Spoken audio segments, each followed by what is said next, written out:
uh, continue, delves into a number of gravitational wave sources that are relevant for the low frequency band. So these two lectures will be devoted mostly to LISA and its sources. And so you heard a lot already. I saw in the first days about ground-based detector and sources for and their gravitational wave sources, compact binaries, and so on and so forth. We will see some of those again coming back in the LISA band. And for the first lecture, the idea is to introduce the low frequency gravitational wave band, and we will focus on few classes of interesting sources there, in particular the stellar origin black holes that are also expected to be LISA sources, and a bit of galactic binaries and extreme acceleration spirals.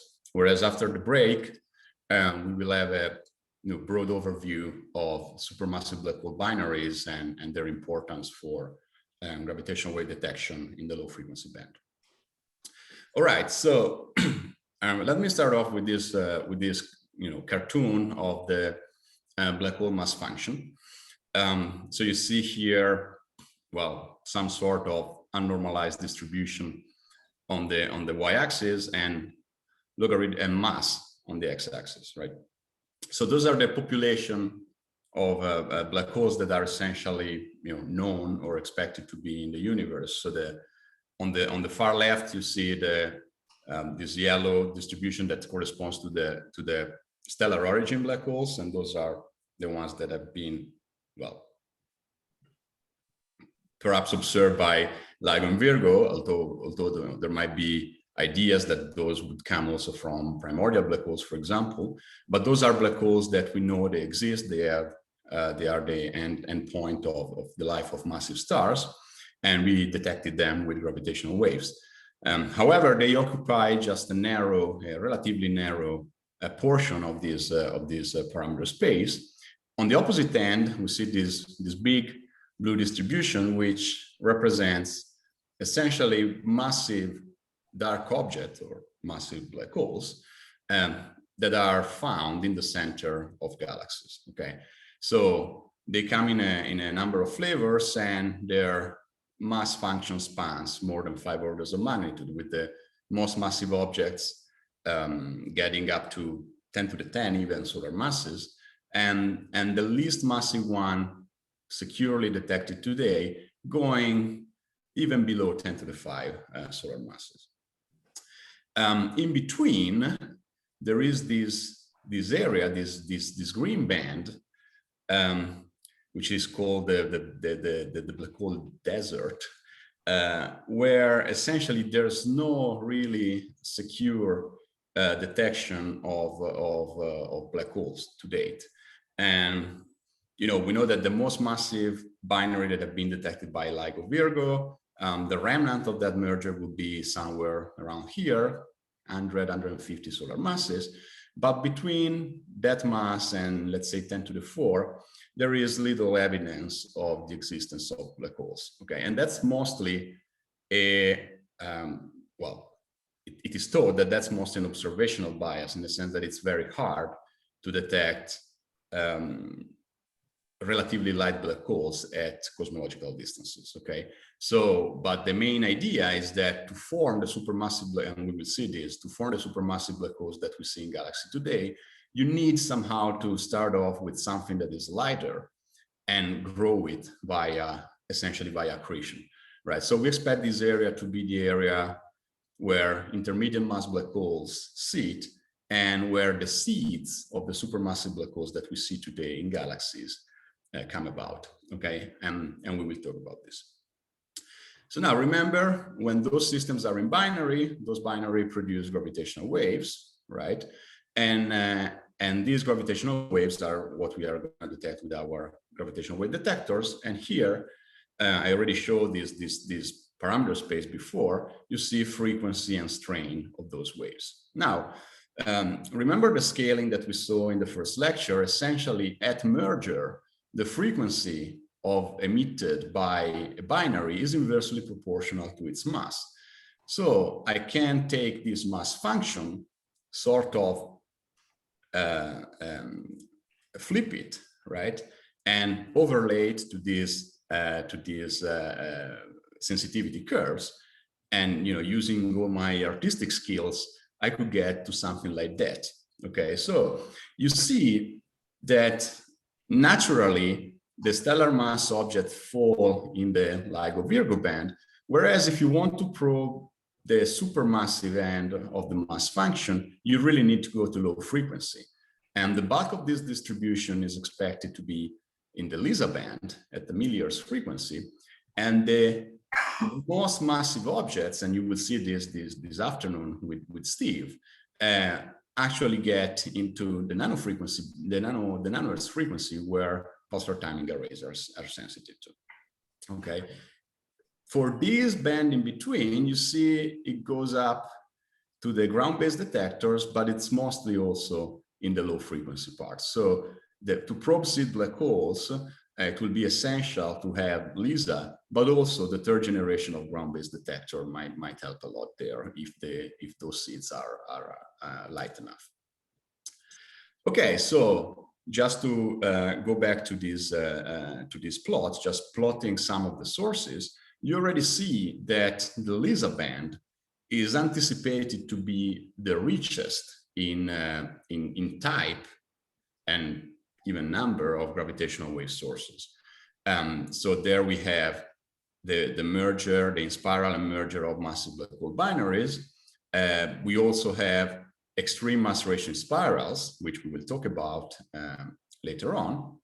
But also, if you take the sources that we have seen in the LIGO Virgo band and you just extrapolate their signal at low frequency, they are spot on in the LISA band. So it was soon realized after the detection of GW150914 that stellar mass black holes would be also important LISA sources, and some of them, as GW150914 that is depicted here, might even be multi-band sources, in the sense that they might you might detect them at milliards frequency in the LISA band, and after some time, and we will see how much time, you will be able to see them also in the ground-based detectors. Okay, so let me talk a little bit about LISA. So LISA is the Laser Interferometer Space Antenna, and it's a joint ESA-NASA venture. It's led by the European Space Agency. And you see here essentially a zoom in of the previous plot, where you see the LISA sensitivity curve, and again, the all type of sources that are present. Now, in the top left here, you see a cartoon of the LISA constellation. So LISA is a constellation of 3 interferometers that in the current design, which should be pretty much the final one, are at 2.5 kilometers from each other, 2.5 million kilometers from each other. They orbit the sun, trailing the Earth, okay? And during the orbit around the sun, the constellation rotates on itself. And this is very important because the movement of the constellation, as we anticipated in the last lecture, in the first lecture, it's going to be important to determine the parameters of the gravitational wave sources. Expected lifetime of this mission has been recently extended to 6 years, so we anticipate we will have at least a 6-year mission, and possibly it might be extended beyond that. The LISA mission is supported by a large community of scientists that form the LISA consortium, which currently counts more than 1,300 members. There are several working groups and work packages. And if you want to know more about the consortium, you can actually just look at this website when you find all the information about the LISA mission, the LISA consortium, what we do, and also guidelines in case you want to join the community. Okay, so let's talk a little bit about sources in the LISA band.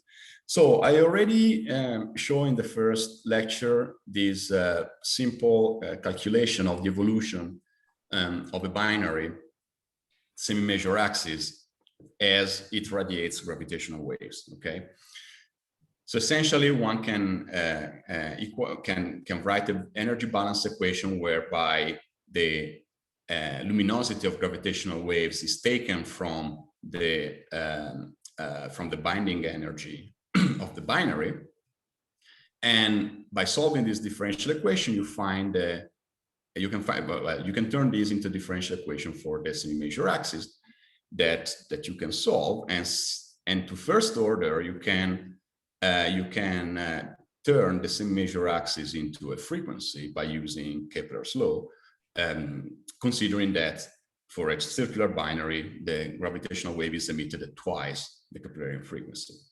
And this yields, modulo some G and C factors to the equation at the bottom left, where you see that the frequency drift of the source of the signal in time is a very steep function of the Chirp mass of the system, but even more of the frequency of the system. Okay, you see this dependence with the frequency to the 11/3 even. Okay.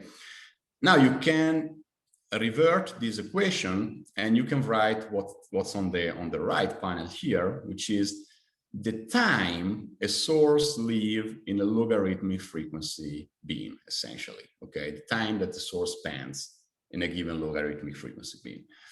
And this, of course, since you have taken an f factor to switch from f to log f, goes with f to the -8/3 and is proportional to the mass to the -5/3.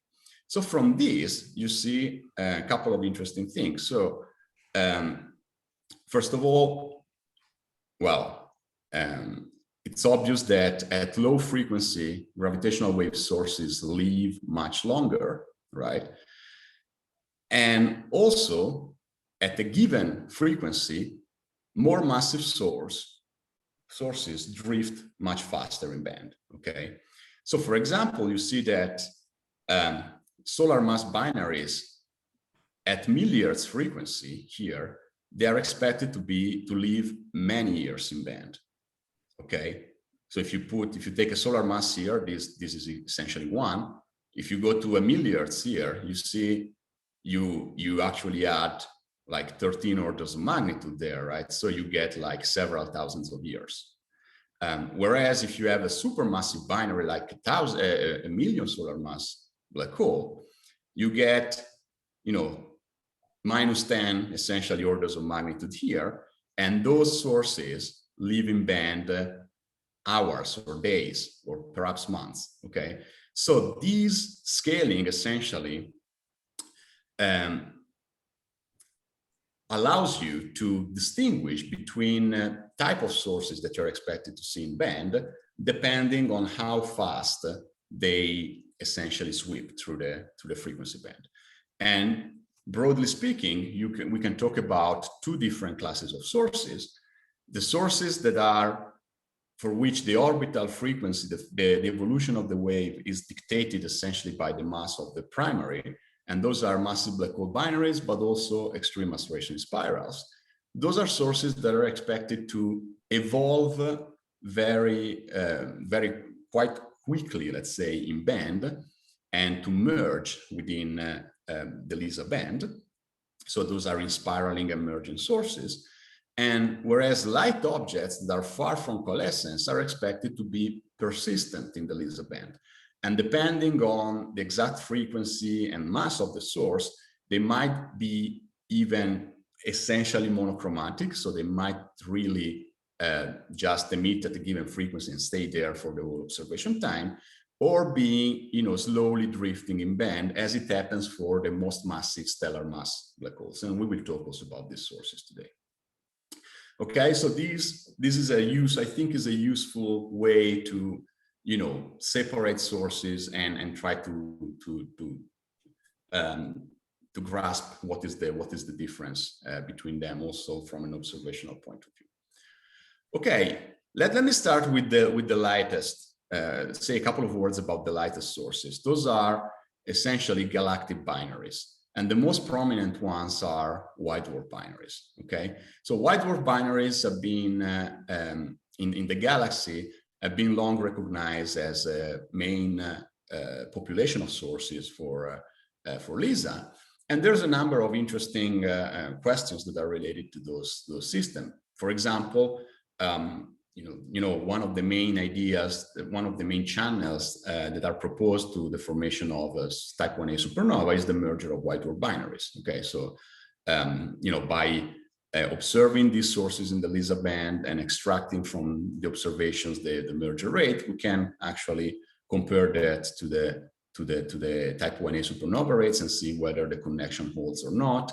And we can do a lot of other things that are listed here. You can go back to the slides later on if you want to check them out. The cool thing about white dwarf binaries is that we already see many of them in the galaxy.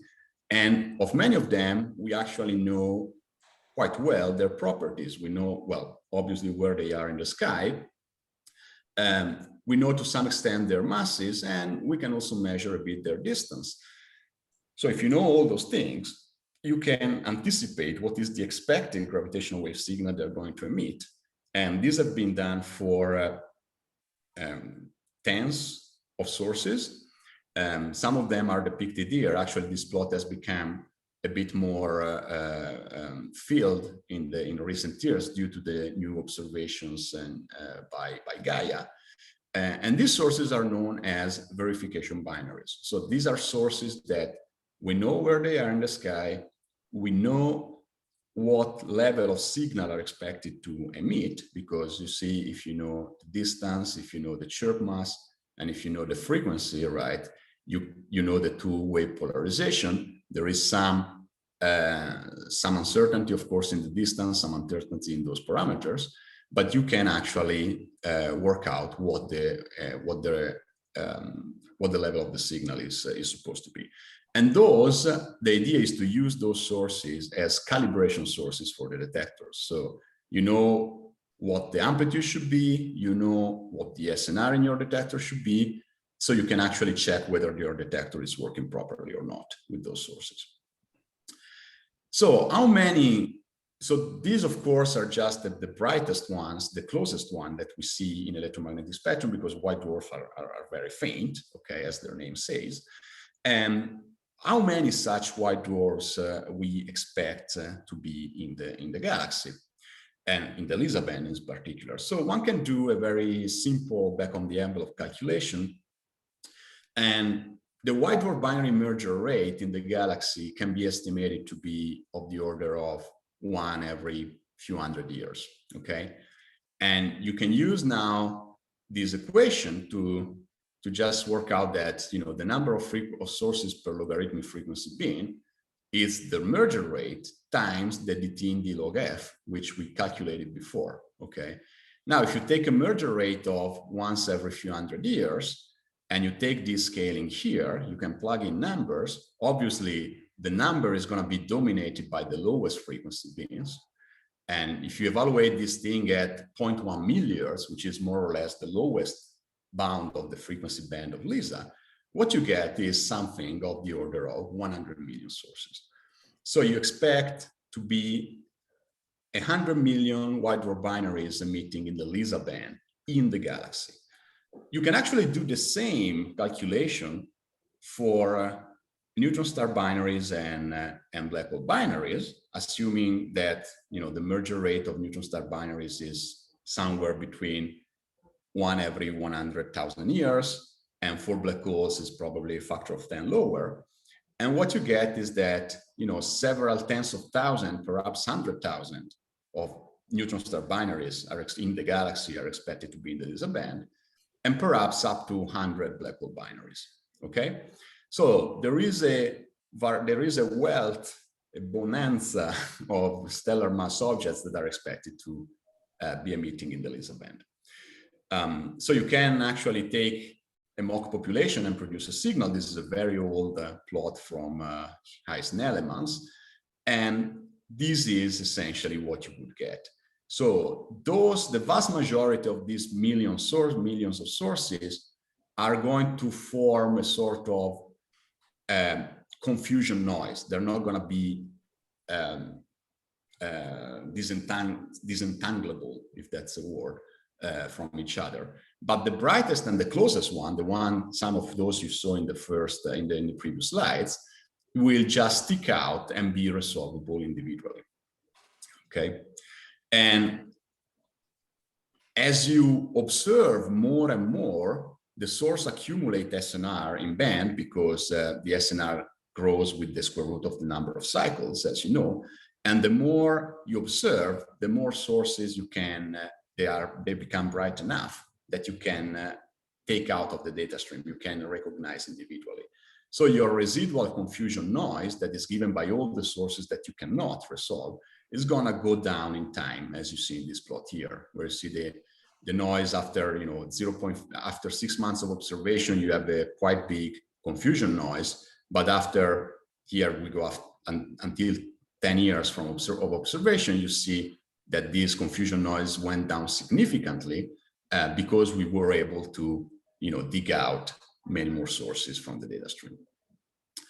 Now, those binaries live long in band, and remember, as the detector goes around in orbit, the Doppler shift essentially of these sources allow you to locate them in the sky, to measure their parameters fairly well. And I'm just going to flash some numbers that are pretty old, but you know, more or less it's what we have now. So we might be able to resolve individually tens of thousands of these sources, locate the majority, well, a good fraction of them within 1 degree in the sky, measure the frequency drift also for thousands of them, and so on and so forth. So really we can get a map of the Milky Way produced by these, you know, bright, well, loud white dwarf binaries. So the other class of sources that are important in the class of, you know, persistent systems are extragalactic black hole binaries. And those sources became to a prominence, of course, after the detection of GW150914, because, as I mentioned, it was soon recognized that, you know, few years before merger, this source, which is depicted with the black line here, was emitting in the Lisa band. And in fact, here you see on the top the time to coalescence, the frequency corresponding to a given time to coalescence for GW150914. So you see that 10 years before merger, this would have been emitting around, you know, 10 milliards, which is spot on within the Lisa band.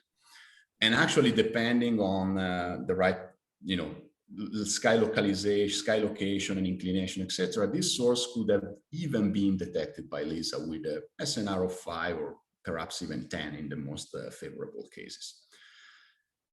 Now, you can take the mass function and the merger rate that has been now constrained quite well to some extent with the ground-based detections, and you can construct cosmic population of these sources and work out how many such sources might be present in the Lisa band. So what you see here is essentially a realization of this population, an relatively early realization of this population, where you see different colors. First of all, those sources that sweep from the Lisa to the ground-based band, those are what we call the multi-band binaries. Okay, so those are binaries that are massive enough that their drifting frequency, and they are caught at high enough frequency to start with, that within a few years they drift from the Lisa band to the ground-based band. Okay, so you might be able to detect these sources in your lifetime in the two different detectors separately. If those sources are caught at lower frequency, you can still resolve them individually, but of course they won't have time to drift significantly and to go into the LIGO band, LIGO Virgo band, and those are this is this cloud of peaks here at the top left. Besides those, though, there is a whole population of sources that is not going to be individually detectable in LISA because their individual SNR is lower than, let's say, you can take a nominal threshold of 8 or so, and they will all add up to each other to form a confusion noise or a stochastic background. And we will see in a second that these also might be detectable in the LISA band. Now, right after this idea came about, there was this nice paper by Kyotoku and Seto, where they essentially studied the evolution of this population within the LISA band. And they were actually able to work out the number of sources that you might be able to resolve as a function of, for different, let's say, detector configuration. All the curves that you see here are for different, back then, because we are talking about 2016, LISA proposed sensitivity curves, okay? So don't pay too much attention to the actual numbers.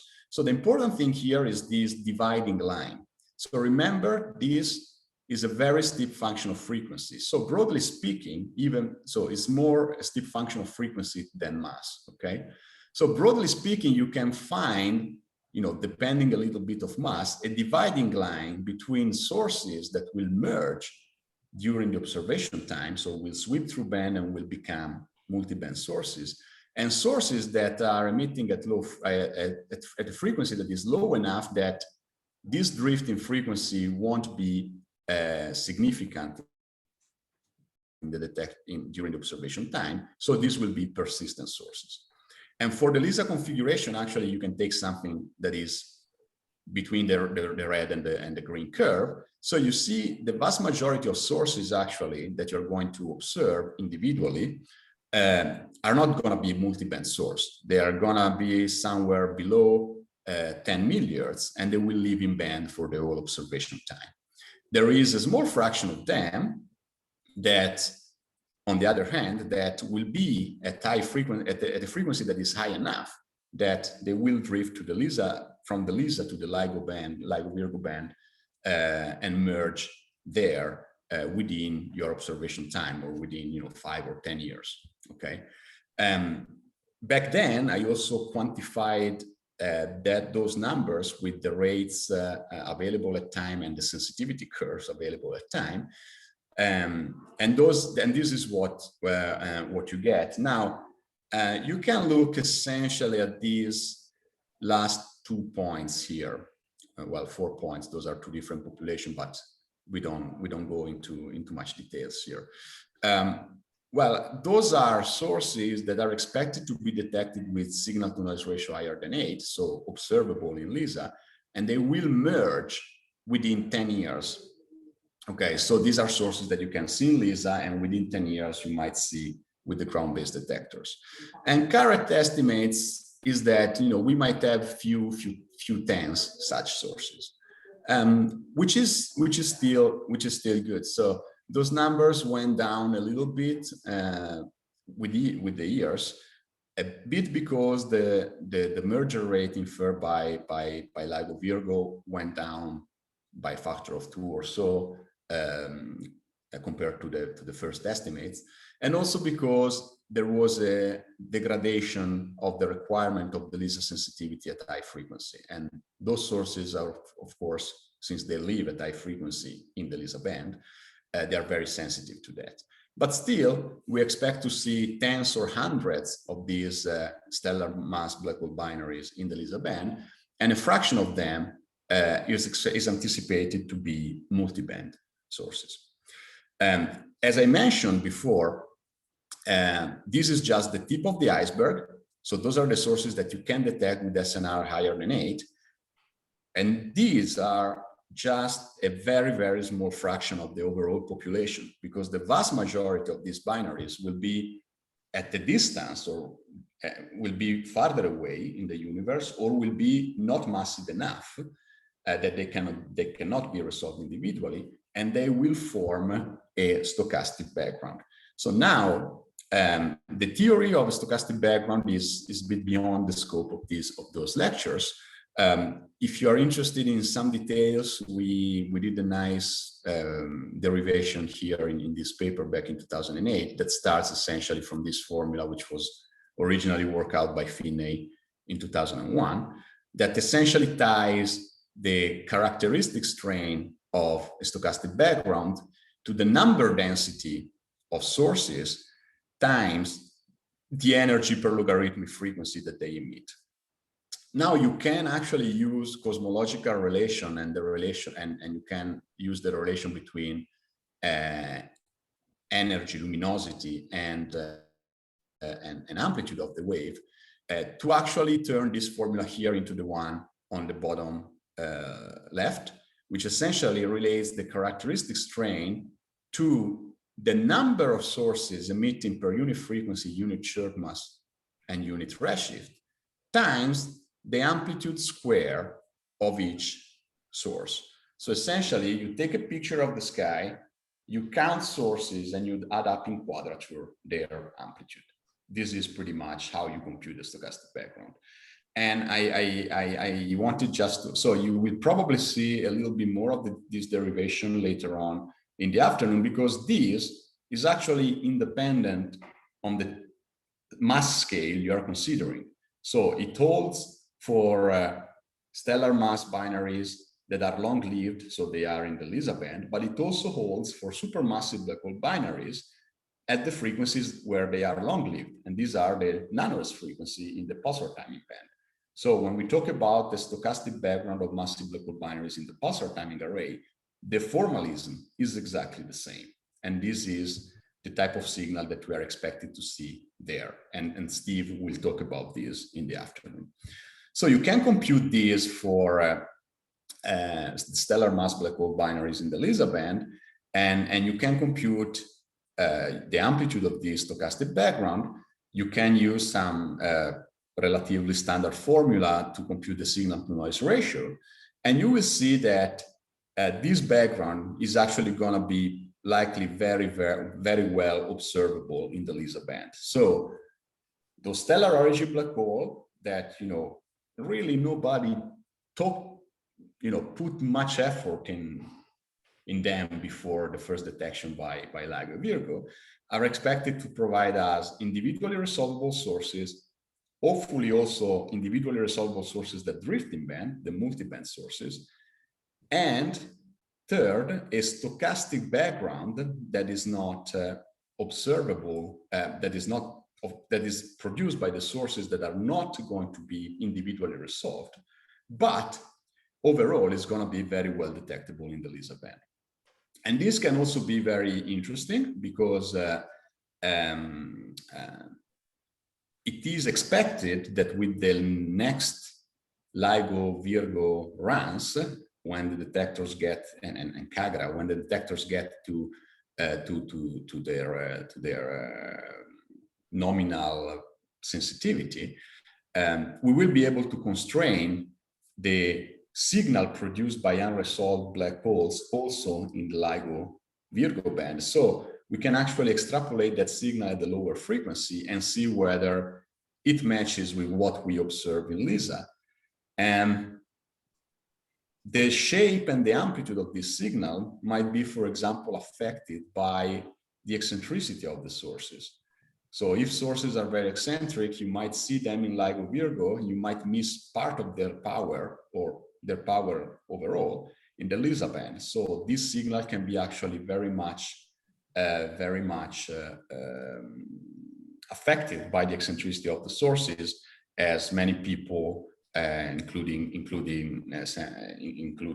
Dan and others present in the room, have anticipated in a number of papers in the last few years. Now, what do we do with these sources? There's a number of things that we can do. So first of all, we can do multi-band gravitational wave astronomy, whereby we can use them as cross-calibration sources for detectors, okay? Because we see them in LIGO Virgo, we see them in LISA, and we see whether what we see is consistent. Yes? There's just a quick question in the Zoom, so I wanted Liana to be able to ask her question. So go ahead, Liana.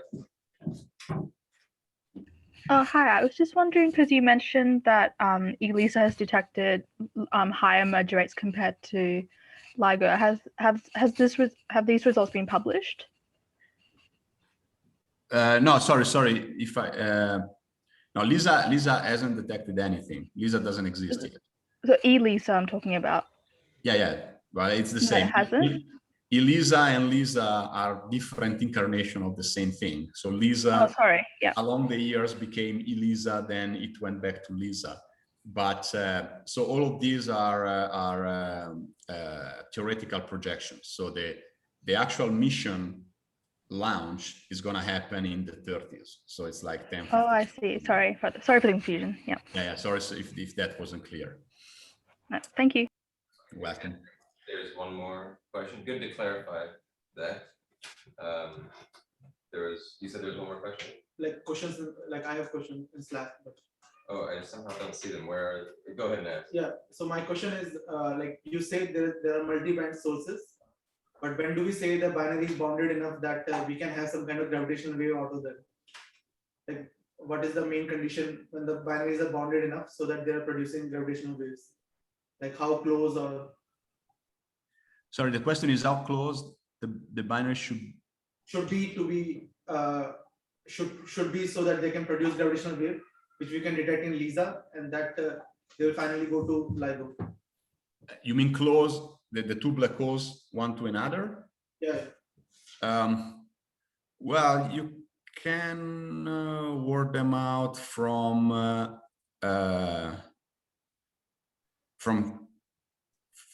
here, right? So the frequency that you need, here. So the frequency that you need is of the order of 0.02 Hertz, so 20 millihertz.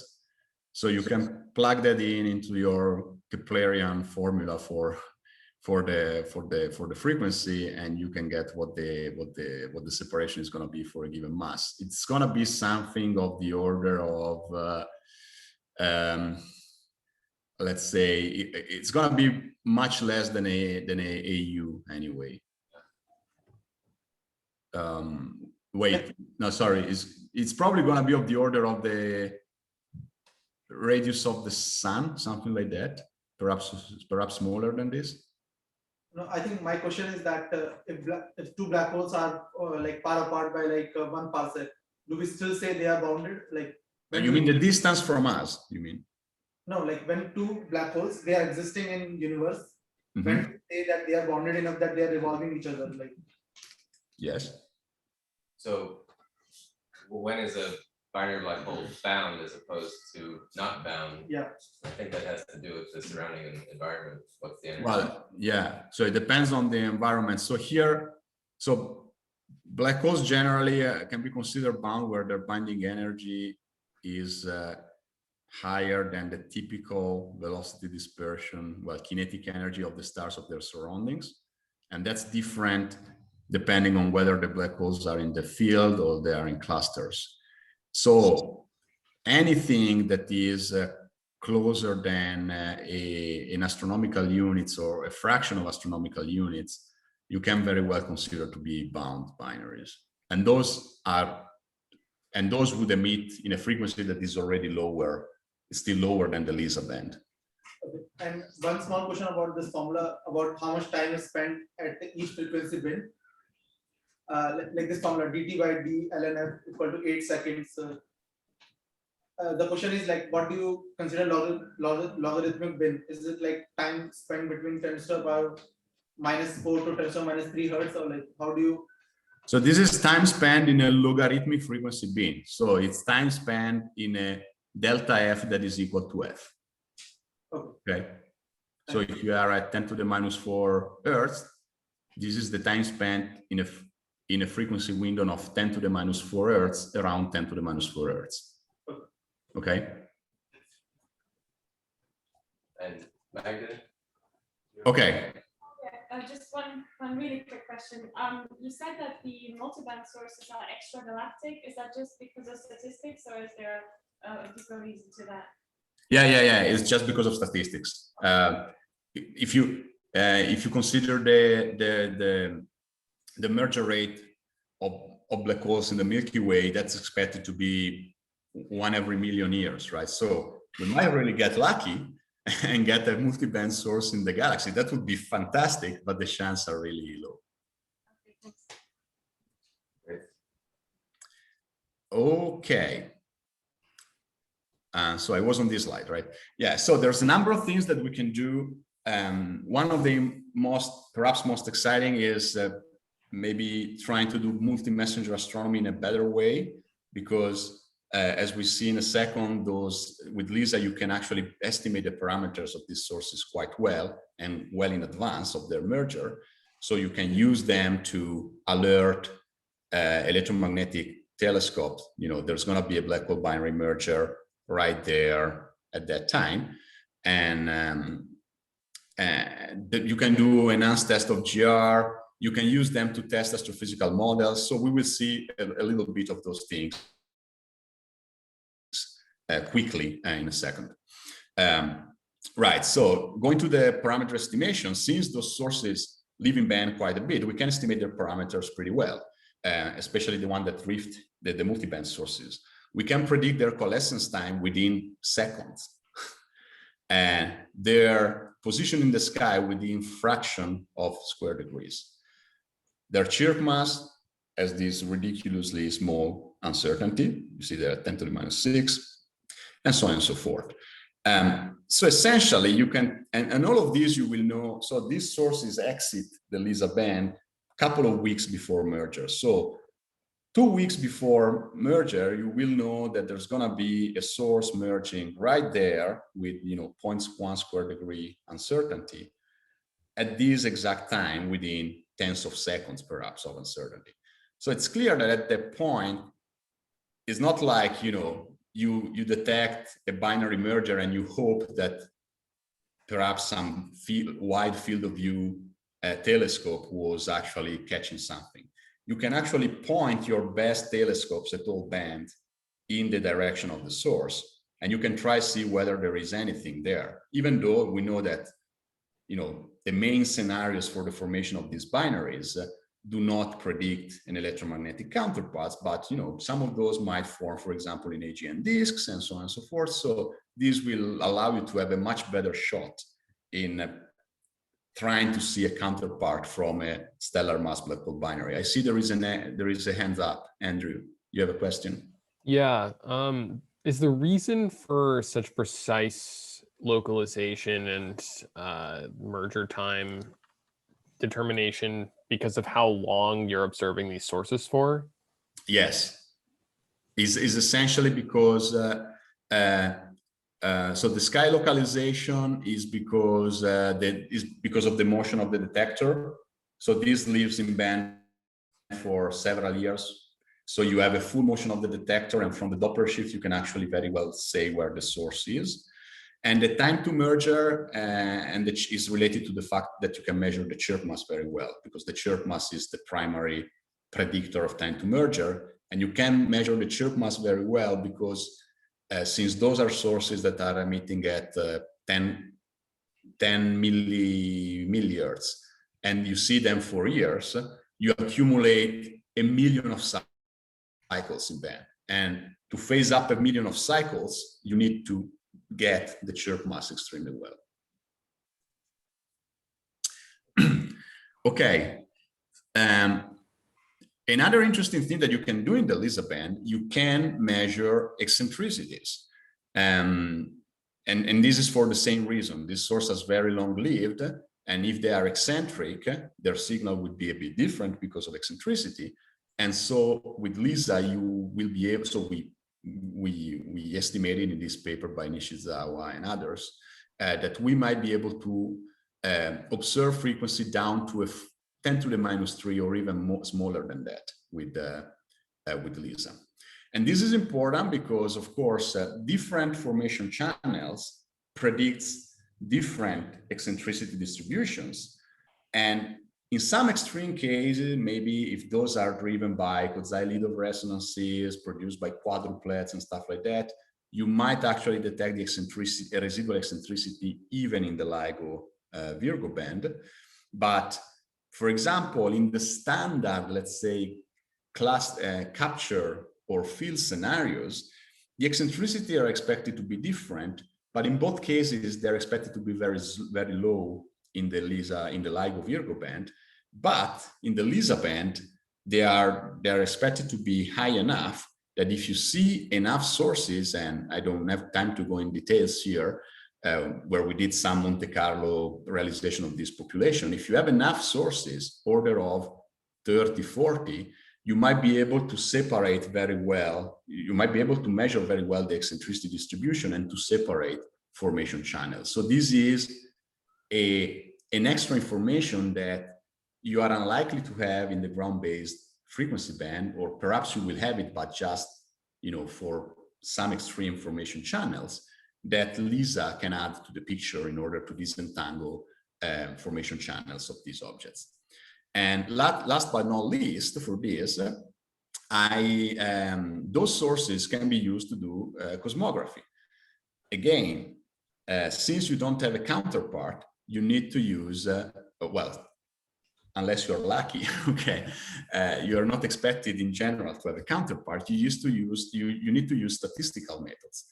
And statistical methods essentially works as follows. So you see a gravitational wave, you estimate the distance, you estimate the sky location, and then assuming some cosmological prior, you can actually go and see what is the galaxy distribution in that portion of the sky. And you can work out the distribution of galaxies as a function of redshift in the error box. Now, if you have multiple sources, then you can align essentially those distribution, and a peak would appear at the right cosmological parameters. So you essentially use a statistical methodology to infer the redshift from the underlying galaxy distribution.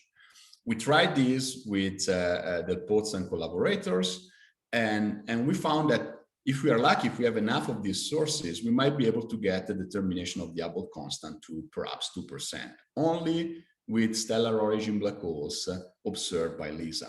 And the difference, so you know that this has been tried also with LIGO-Virgo. The big difference here is that with LISA, you expect a much better sky localization. So you have much fewer galaxies in the error box, so you can do this measurement better. Okay, so let me take, maybe 10 minutes more, because there were a few questions along the way, to talk a bit about extreme mass ratios spirals. Those are a very exciting sources. They are essentially composed by a compact object, the blue dot here, circling around a massive object, okay, a massive black hole. Now, why do we expect these sources to exist? Well, we know that supermassive black hole exists in the center of galaxies. So now if you take your galaxy, you zoom in the core, so this is a picture of the galactic center, there is a cluster of stars and compact objects in there. You zoom in, there is a massive black hole in the center, and this massive black hole is expected to be surrounded by a cusp, a steep distribution in density of stars and mostly compact objects, okay? Now, you can, the influence radius, the radius where this central massive black hole is gonna dominate the dynamics of your stellar distribution is of the order of a parsec or so. So within a parsec from the central black hole, you have a steep cusp of stars and compact objects that is dynamically dominated by the black hole itself. Now, you know that for a stellar system, you can work out what is its relaxation time. And the relaxation time is the time taken essentially to change the velocity vector of the stars on average. Is proportional for a system with a given characteristic velocity dispersion and with a given characteristic number density. This relaxation time is proportional to the velocity dispersion to the cube and is inversely proportional to the number density. So now, if you around a supermassive black hole, the compact objects are expected to form, to organize in a distribution, to relax, let's say, in a distribution that is essentially an isothermal sphere. So the number density is proportional to r to the -2. And within the influence radius, the velocities are dominated by the potential of the black hole. So sigma, the typical velocity of the object, scales with r to the -1/2. So this relaxation time goes with the square root of r, okay? It's longer if you are farther from the black hole. Now, what is the main idea? The main idea is that you have this cluster of objects that go around the black hole. These objects are deflected and they change their velocity vector within this relaxation timescale. And what happens is that they might be deflected close enough to the black hole that they are captured by the black hole. So they start a gravitational wave driven spiral around it, okay? So you can compute the timescale for gravitational wave driven spiral, okay? And if this timescale is smaller than 1 minus c, the relaxation time, then you can capture the black hole. Why 1 minus c? Well, this is because the relaxation time is the time that is taken to essentially change your velocity vector by 90 degrees, okay? You go from the x-axis to the x direction, from the x direction to the y direction, okay? If you are far away from the black hole on a very eccentric orbit, you don't need to change completely the velocity vector of the black hole. You need to change it enough in order to just make the black hole fall into the, to just make this star or compact object fall into the massive black hole, or to be scattered out of this region, okay? And so the angle that you need to change, essentially the direction of the velocity, is proportional to 1 minus c, okay?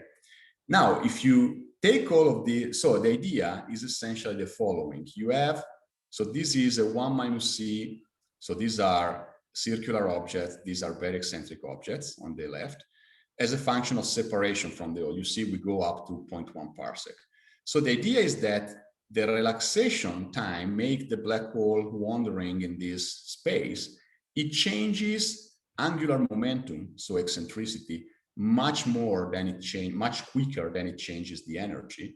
So the black hole does a random walk in this space until it gets to this critical separation where the in-spiral timescale, because of gravitational wave emission, is shorter than the relaxation time, which is the timescale of this random walk, and the black hole inspirals into the central object, okay?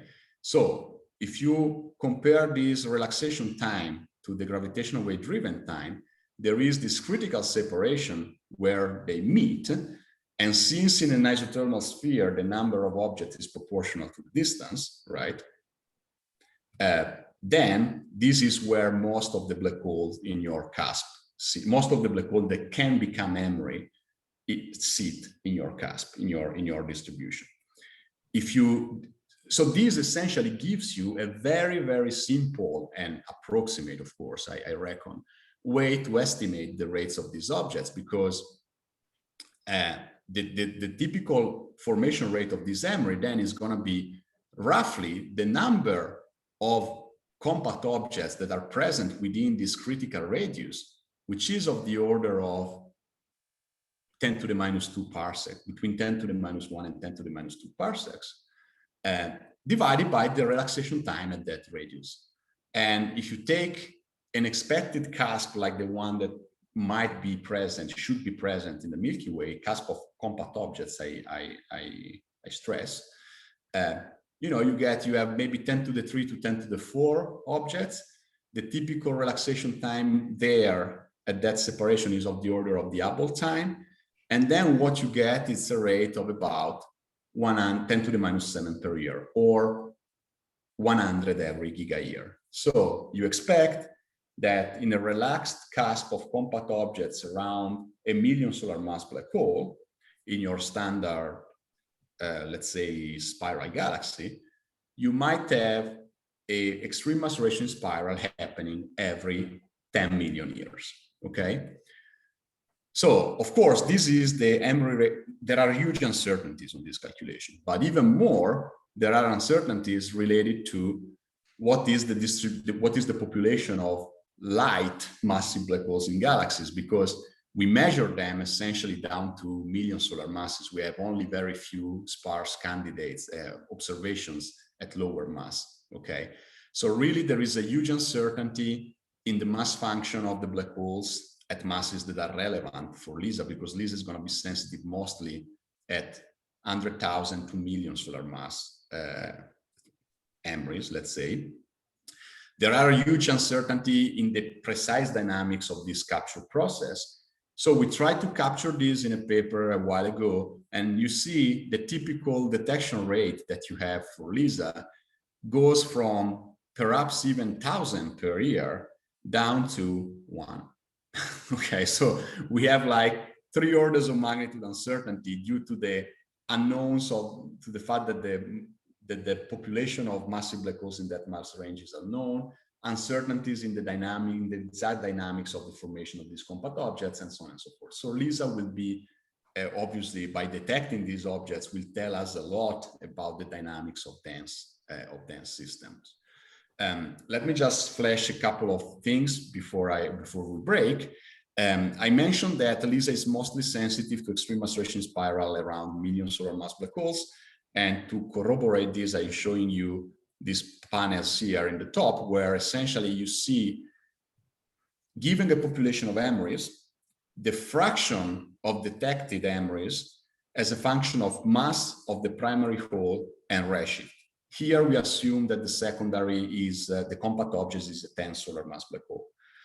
And you see, well, those are 2 slightly different waveforms, but you see essentially that the bulk of the detection is somewhere between 10 to the 5 and 10 to the 6 solar masses up to redshift 2, okay?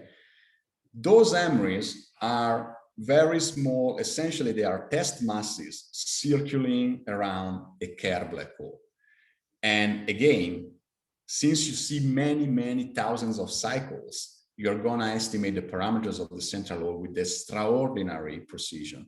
And here are violin plots with the examples of the precision to which you can measure a couple of interesting parameters. So those are just different population, the M1 to M12. But what matters here is that this delta A on the y-axis is the precision, is the absolute precision to which you can measure the spin of the central object. And those numbers are, yeah, you read it right. It's 10 to the minus 4, 10 to the minus 6. Okay, you can actually pin down almost exactly the spin of the central black hole. This Q here is the deviation of the quadrupole moment of the central object from Kerrness.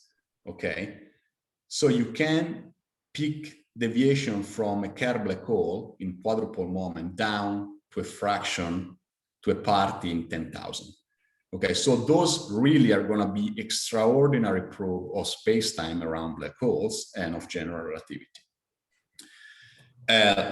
Just to finish off, you know, just to say a couple of more numbers, we can detect, if we can detect these MRIs, we will be able to measure their position in the sky and their distance, as we did for stellar origin black holes.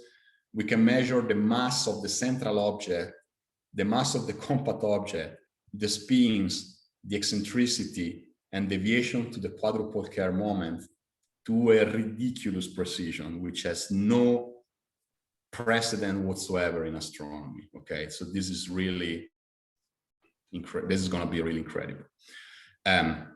My last point is that I show you that you can do cosmography with a stellar origin black hole. The same you can do with extreme acceleration spiral. And again, is because you can get the sky location and the distance to a very precise accuracy.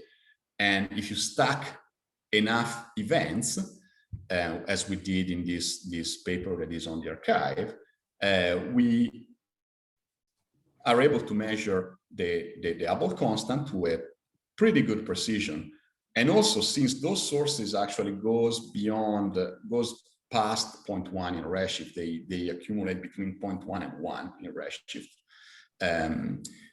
We might be able to also measure W0 to a few percent precision level. So again, also those sources using these statistic techniques will help do, test our cosmological models in a completely different way with respect to what we do now, for example, with standard candles and with Planck or CMB experiments. And yeah, that was my last point for these first lectures. Hope you enjoyed it. And if there is any other question, we can actually go ahead. Thank you. Can I go ahead and ask a question? Yeah, please go ahead. So it seems like in this last section on MRIs, you're focusing, or you guys focused most on the 10 solar mass black holes. Is it also possible to do this with neutron stars or even iron cores for more nearby supermassive black holes? Yeah, so in fact, we focus mostly on supermassive black holes because, on stellar mass black holes, because those are those are anticipated to be the most promising sources, and this is essentially for this reason that is shown in the bottom plot here, that comes from a simulation, an embodied simulation. The reason is mass segregation. So I didn't mention this for sake of time, but when you have a distribution of stars and compact objects around the massive central object, relaxation leads to mass segregation. So the more massive objects are going to concentrate more in the center. So it's true that you might have also neutron stars or white dwarfs, other compact objects, but the fact that the black holes cluster to the center is going to make their distribution shallower. So the rates for those objects might very well are expected to be much lower. Having said that, there are estimates also of white dwarf MRIs around 10 to the 4, 10 to the 5 solar mass black holes.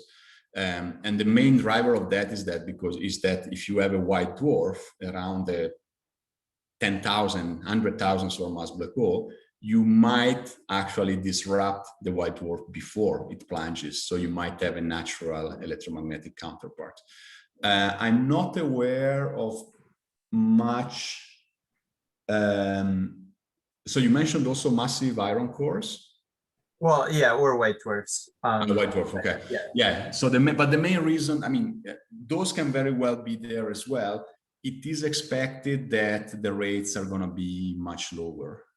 Yeah, that's the main thing. And also, since the signal also depends on the mass of the companion, being a white dwarf or a neutron star much lighter, also the signal, you might not see them up to redshift 2, but maybe up to the redshift 5 or something. I was just thinking that there was some attention last year about AGN stars that are forming in AGN disks. Oh yeah. And I was wondering if that's a possibility as well. Oh yeah. So here I actually just mention again, for the sake of time, and also because I forgot probably, what is historically the standard capture channel for the formation of extreme acceleration spirals, which is this one driven by essentially two-body relaxation. There are at least a couple of other channels that are likely going to be very relevant, or perhaps even 3. So one is actually also depicted here, and it's the position is the fact that you can have a binary that pass close to a massive black hole, and a binary of compact objects, and it deposits one of the compact objects around the black hole, forming an MRI. So this is one possibility. Another possibility is that MRIs might form or might be even triggered or enhanced by the presence of AGN disks in multiple ways. One way might be that in the outskirts of an AGN disk, you might form massive stars that turn into black holes, and then they would inspiral. The inspiral will be aided essentially by the viscous torque exerted by the AGN disk. So that's one possibility. And there was recently actually a paper by Pan and Yang, if I remember correctly, digging a bit into this channel. Or also the presence of IGN disk might even just capture black holes. So because you have black holes that actually hit the IGN disk periodically, and the torque exerted by the disk actually tilts slowly, secularly, the orbit of the black hole until the orbit gets trapped into the disk and then starts in a spiral. A last possibility that has not been investigated much, but it might be interesting. Well, I actually have a student working on that, is the fact that when you have a galaxy merger and you have a central mass black hole, a central massive black hole with a cusp of compact objects, the secondary black hole that is brought in acts as a perturbation to this cusp of compact objects and might trigger an enhancement, a significant enhancement in the formation of MRIs. That's something that has been already investigated a little bit by Weg and Bode in 2014, might be, or 2011, but hasn't been really investigated much. So there are, yeah, I mentioned only the main channel, but there are multiple other multiple channels that might lead to the formation of these objects. Thanks, it's very interesting. Let's take these two more and then we should break. So Shmuel, please. It's a two-part question. Can you hear me? Yes. Okay. So first you mentioned that both for memories and other LISA sources, we can test the cosmological constant and measure it by stacking events from the same location. How many events is enough to actually localize, to actually get the Hubble constant? Well, that really depends on how good they are. Because, for example, yeah.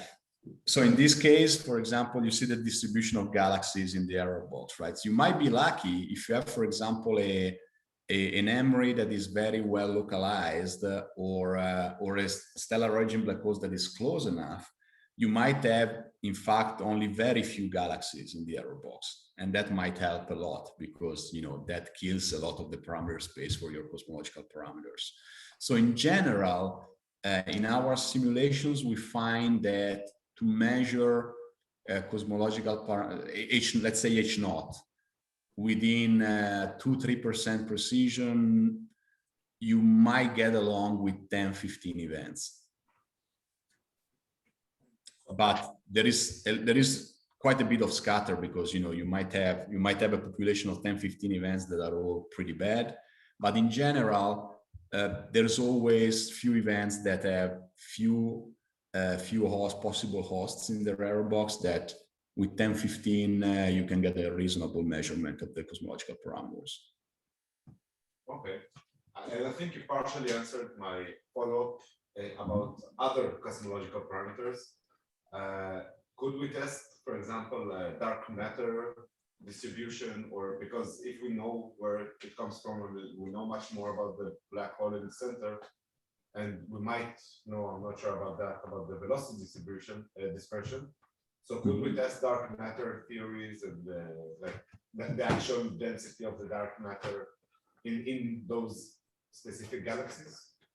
So you mean with MRIs? Yeah. Yeah, so there is, okay, I'm not very much up to date with all the literature there, but there has been actually investigation on this.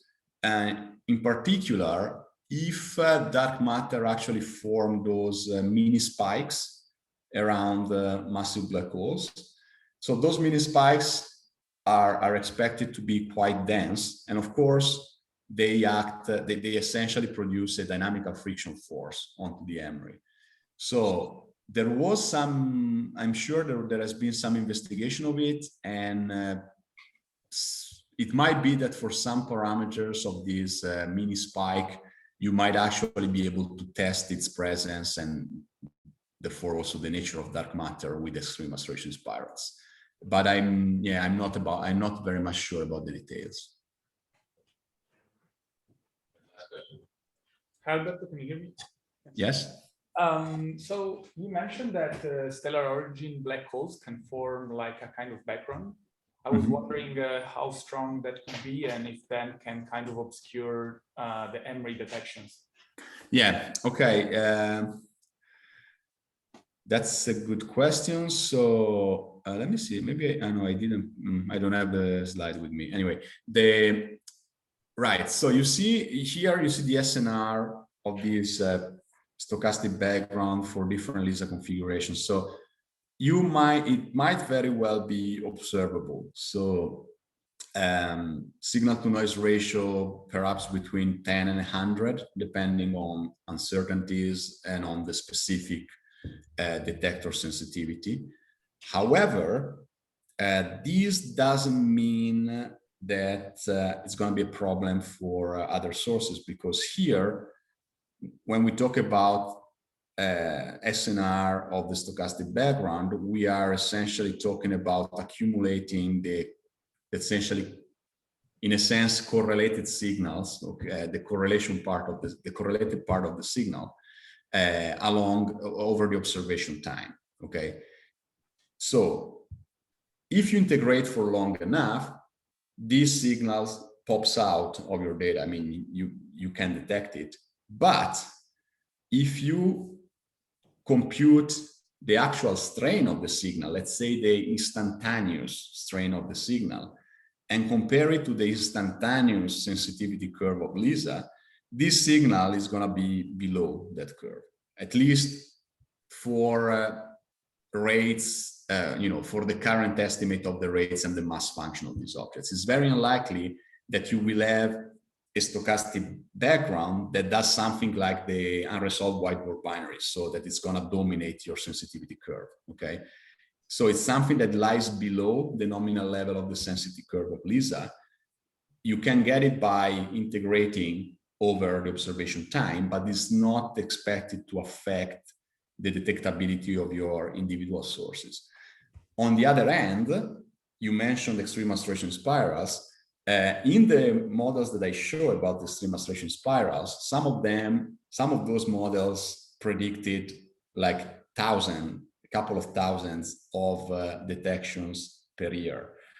We actually checked those models, and in that case, actually, you might have a small contribution of a stochastic background from extreme acceleration spirals that actually can go over the LISA sensitivity.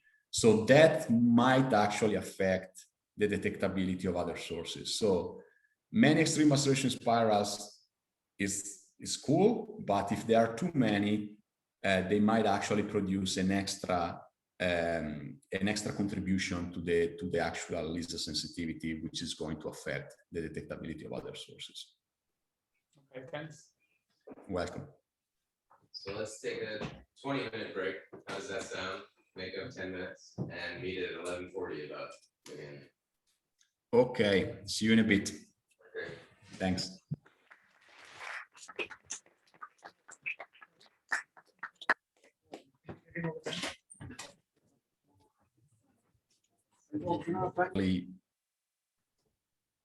There you go. Do I have to agree on something? No, I'm already sharing, I hope. So is the recording going, even if I don't agree to the recording? Is that okay? Oh, sorry. Apparently, yeah. Okay, so I can just go on. Yes, sorry about that. Okay.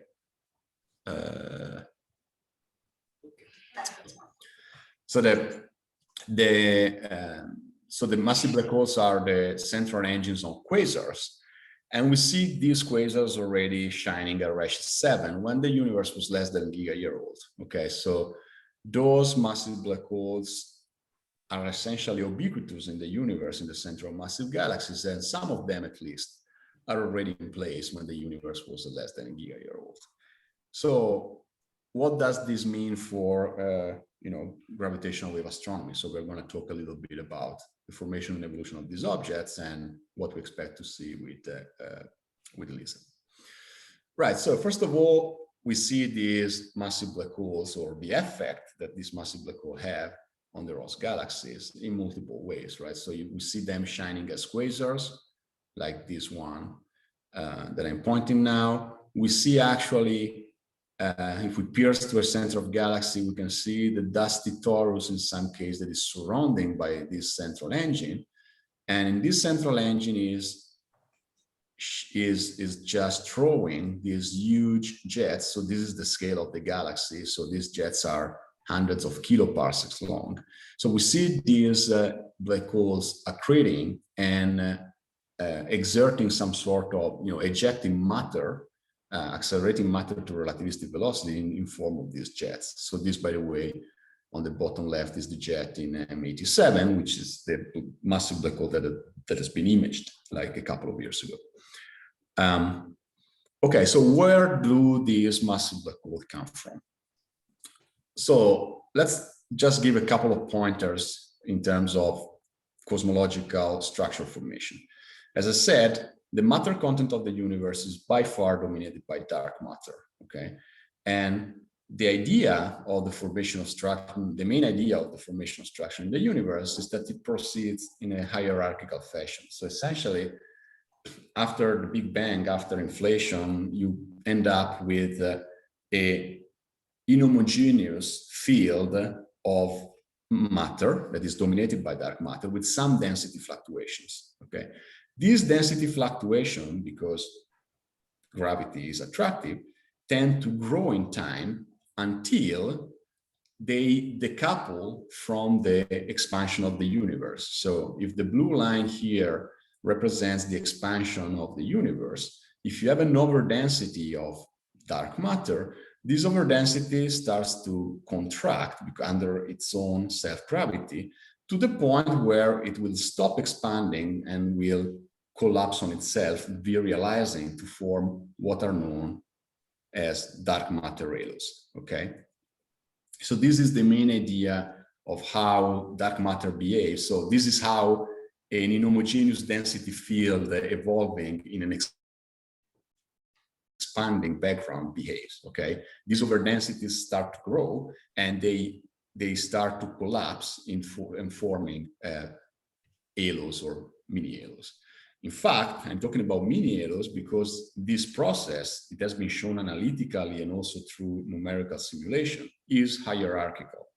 And what I show you here is the mass function of these halos at different redshifts. So this is the number of halos per unit co-moving volume as a function of mass of the halo. This is dark matter mass as a function of redshift. So at redshift 20, you see you are very much dominated by low mass halos, and really you don't have much past 10 to the 9, 10 to the 10 solar masses. Whereas as you proceed in redshift, you see more and more massive halos are appearing, and the number of low mass halo is decreasing.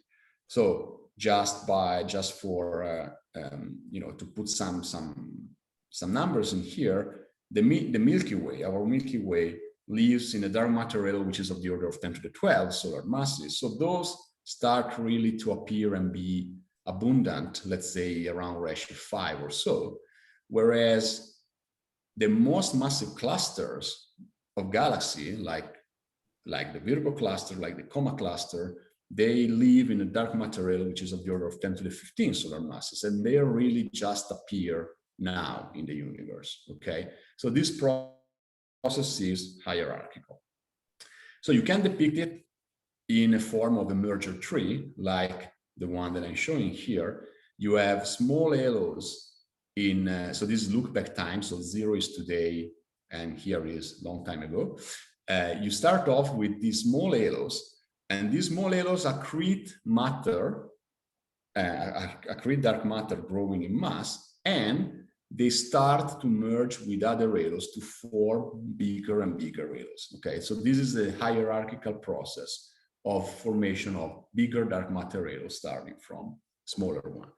Of course, I'm giving you just a qualitative description. All of this has been formalized mathematically, starting from the work by Press and Schechter in 1974.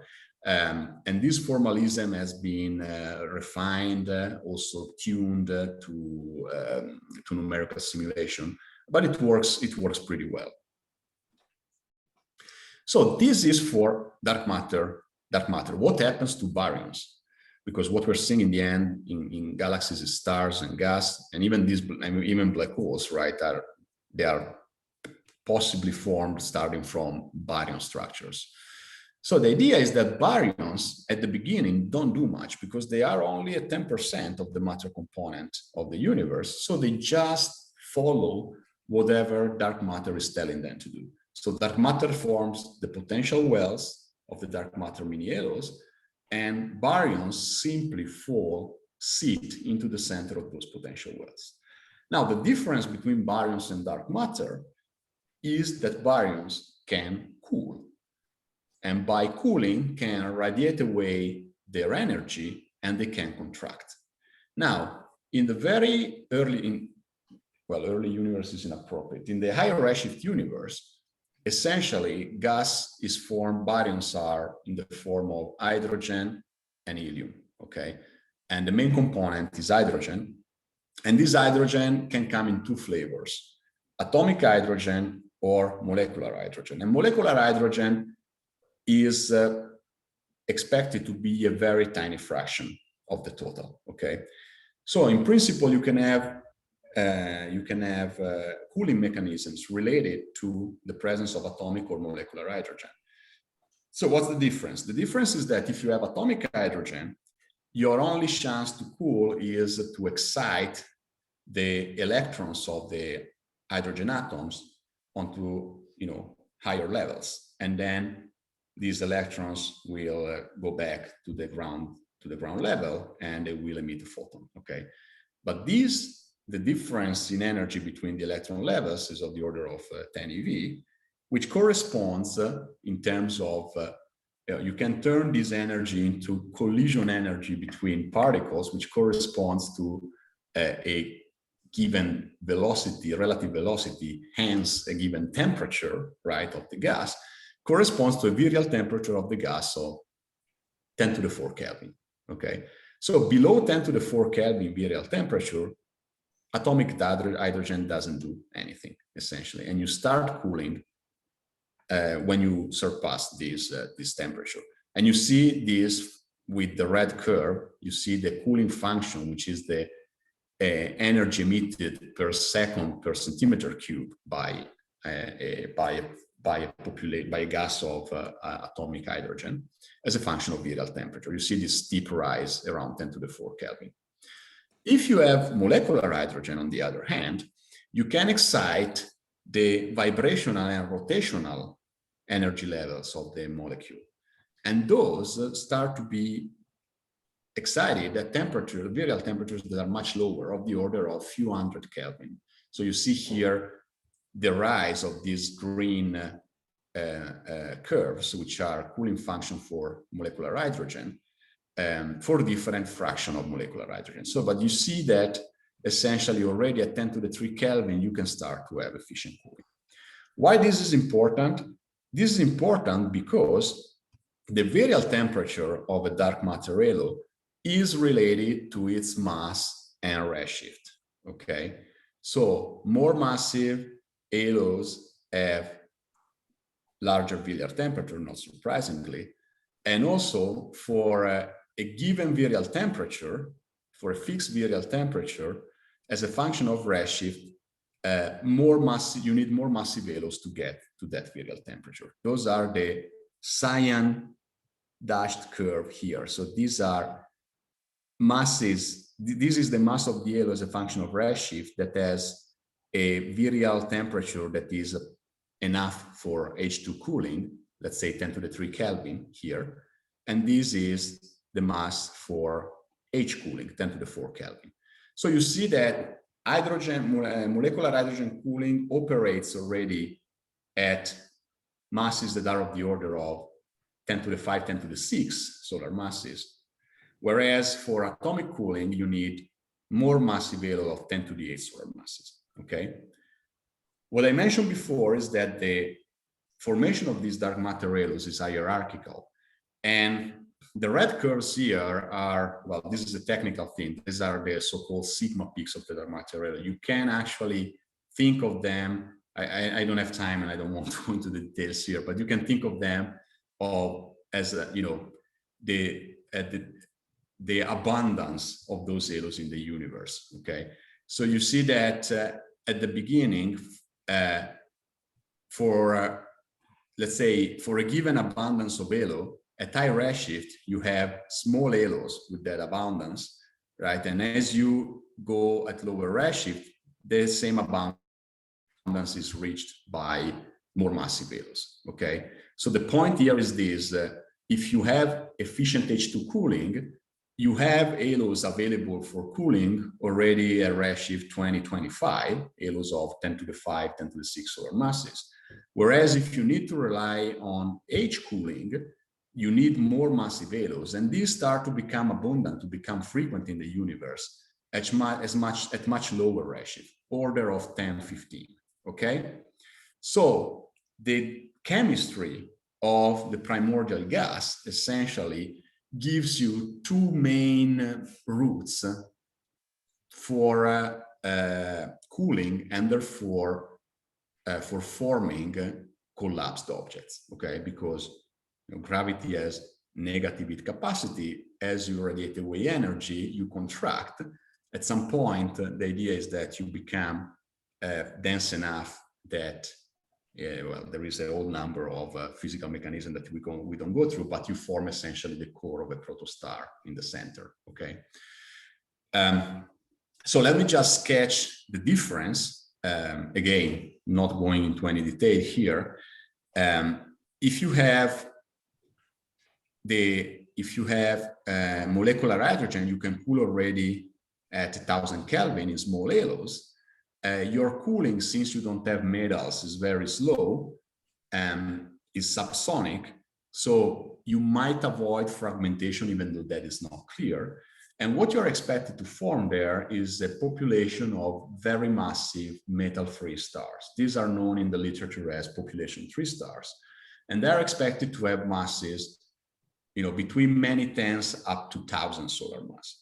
Now, if you have such very massive metal-free stars, those are very short-lived, and they will collapse, leaving behind a black hole, possibly of up to several hundred solar masses. And these black holes might provide the seeds that later grow into the supermassive black holes that we see today in galaxies.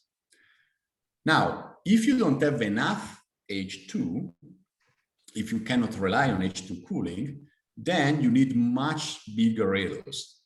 And those bigger halos are up to 10 to the 7, 10 to the 8 solar masses. So you have comparably, 10% of that is the mass of the baryons that you have there. So million solar mass in gas. This gas will settle into a nuclear disk. And this disk is expected to undergo, is a quasi-stable disk, and it's expected to undergo a global torque instability that funnel gas into the center. In this way, you can essentially grow a supermassive star in the center. Again, there is probably 100 different models for this in the literature, but the idea is that you can grow a star up to 10, since now you have a much larger supply of gas, you can grow a star that is hundreds of thousands of solar masses, which will undergo GR instability because it cannot essentially compensate anymore the gravity, because pressure is contributing, general relativity is contributing to the gravity itself, and then will collapse, leaving behind a massive black hole seed that might be up to 100,000 solar masses. Okay, so there are also other channels, but I don't want to go too long on this.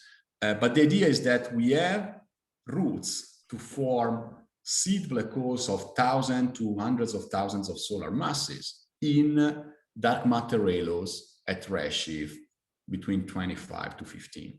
Okay, and those are just examples of mass function of these seed black holes for different formation mechanisms.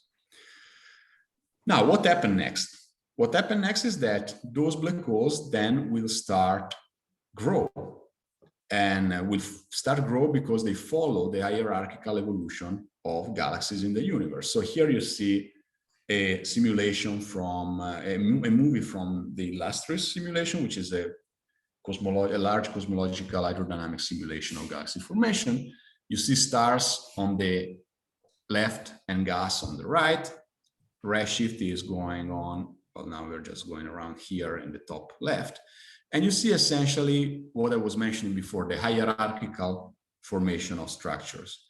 So these galaxies and their dark matter halos, under the mutual gravitational attraction, are falling into the center of these of the potential well.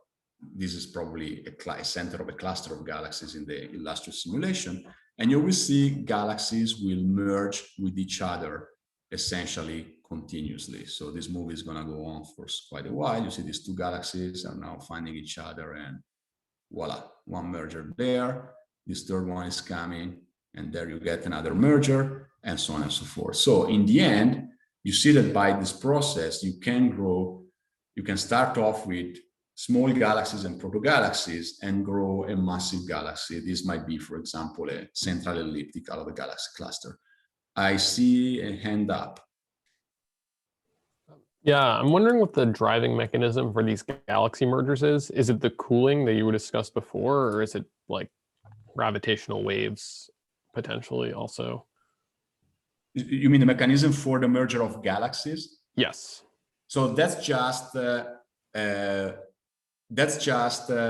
mutual gravitational attraction, and the energy, the gravitational energy that is in the relative orbit of the galaxy is essentially dissipated in tides that are produced in the stellar and gas distribution. Okay, so therefore, because of the formation of these tides, essentially you are extracting the energy that is in the relative orbit of the two galaxies, and they merge together. So that has nothing to do specifically with cooling or with gravitational wave emission in this case. Okay. So now I can just pretend that what I showed you before are galaxies and not dark matter anymore, which actually is what they were in first place in this cartoon. So you can see, you can construct what we call a merger tree for the formation of galaxies. So you see a big galaxy today is the product of a series of galaxy mergers. So we have a hierarchical galaxy evolution from one side, and we measure with we see the existence of massive black holes in the center of those galaxies. And the mass of those black holes correlates with some of the properties of the galaxy host, in particular with the stellar mass of the bulge of the galaxy and with the velocity dispersion of the bulge. And the velocity dispersion is related to the binding energy of the stellar bulge, because the binding energy is essentially m sigma square. So somehow these black holes, the mass of these black holes correlate with the properties of the galaxy. The formation of the galaxy is hierarchical. The main consequence of this is that the formation and evolution of these massive black holes should be hierarchical as well.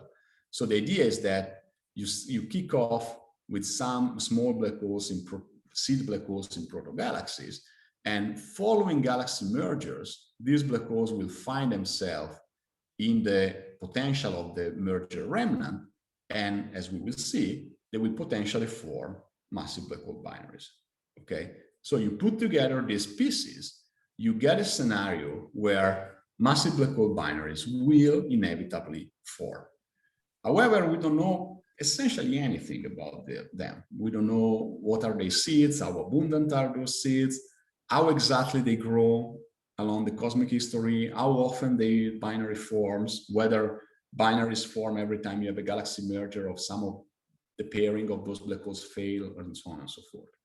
So these are some of the questions that actually we can answer by detecting the gravitational waves that are coming from those massive black hole binaries.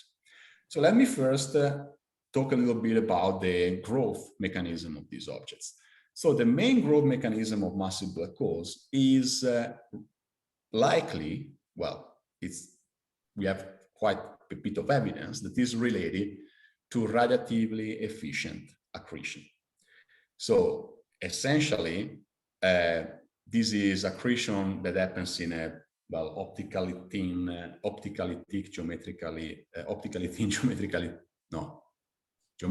optically thick accretion disk, where the gas, the plasma that is in the disk, is subjected to gravity from the central hole and radiation pressure that is given by the fact that you are converting some rest mass of your plasma into radiation in order to make it move from infinity to the last stable orbit around the massive black hole.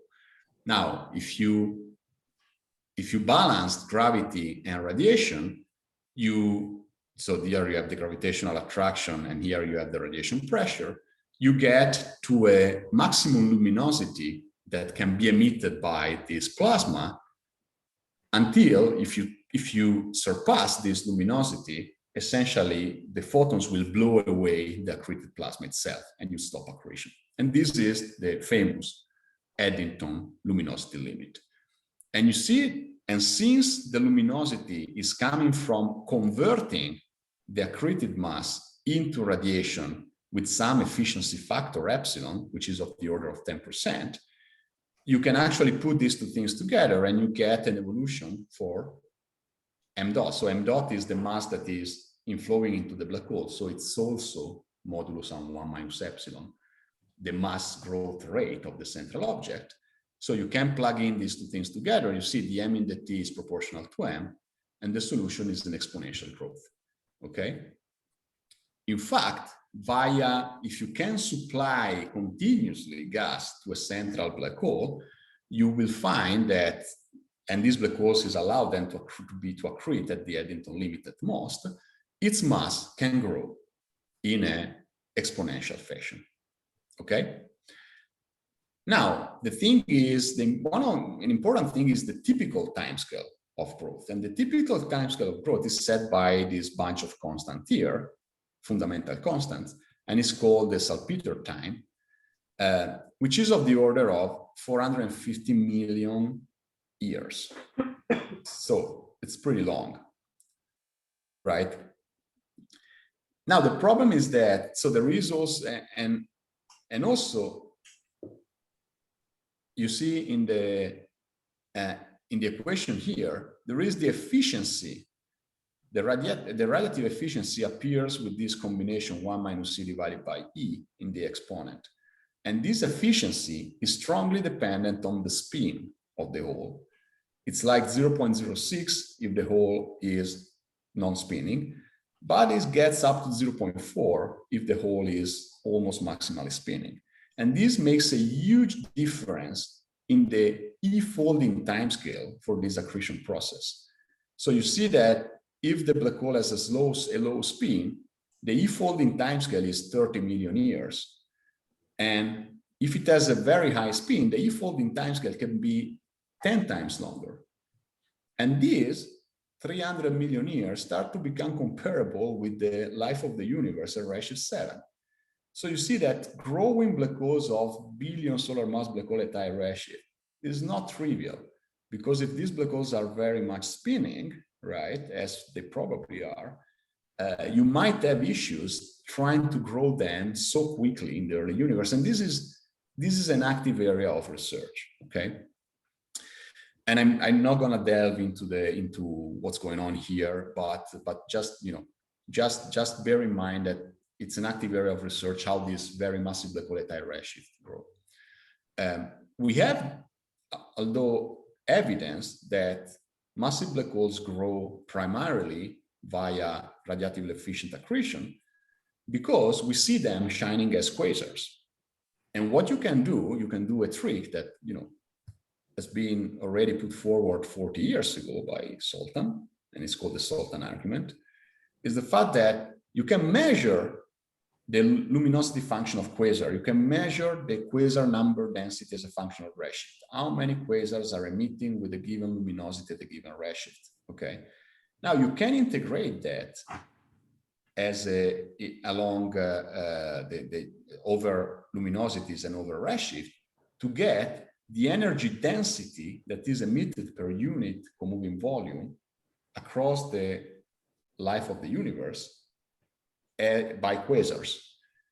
And you know that energy density can be converted into mass density via C square and the efficiency conversion coefficient. So you can use that to infer how much mass has to be stored into the massive black holes in order to explain the quasars that we see.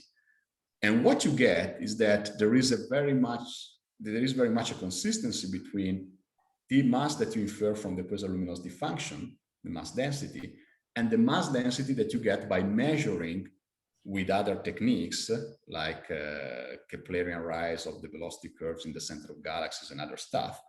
You can measure the central mass of individual massive black holes in galaxies nearby, okay? You can compare the two estimates and you find that they are very much consistent. So the massive black holes that we see today in galaxies, in the center of galaxies, are the relics of the quasars that we see that are much more abundant in the universe at high ratio. I am very much oversimplifying things, but this is the main idea, okay? Massive black holes grow their mass primarily via gas accretion. However, this doesn't matter that mergers do not occur. Mergers with other black holes might not be the main growth mechanism for black hole, because obviously when you have two black holes, you merge them, you get a bigger black hole. So one might think, okay, you have many small black holes, you merge them together and you get a supermassive black hole. This is not likely the main driving mechanism of the mass growth of the massive black hole. Nonetheless, mergers do happen in nature, and we see them happening in the universe. We see a lot of galaxies that are in the course of merging. And here you see 6 snapshots of how a galaxy merger would look like. These of course, are 6 different galaxies, right? Because all of this happens in a giga-year timescale.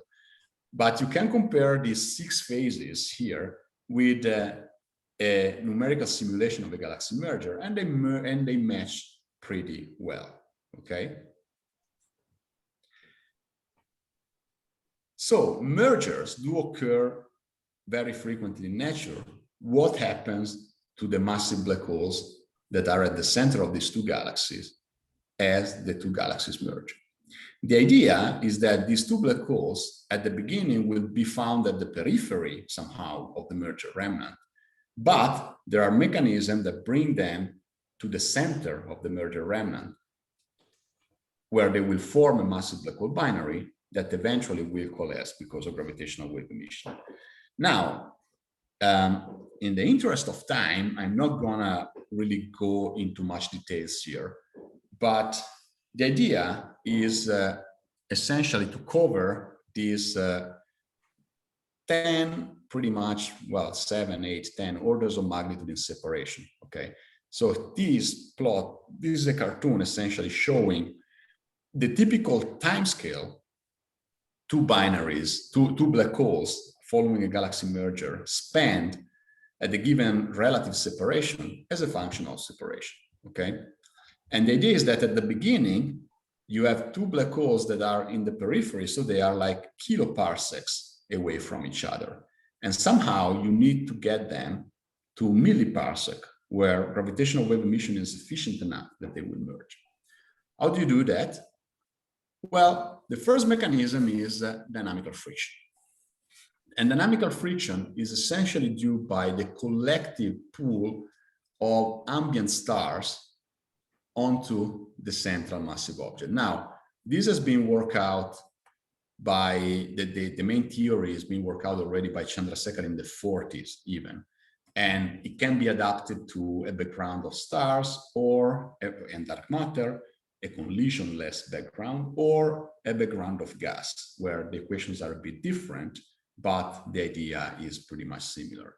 Now, I'm not going to go into the equations here. You can take your copy of Binet and Tremaine and work out all the theory. The idea is essentially the following.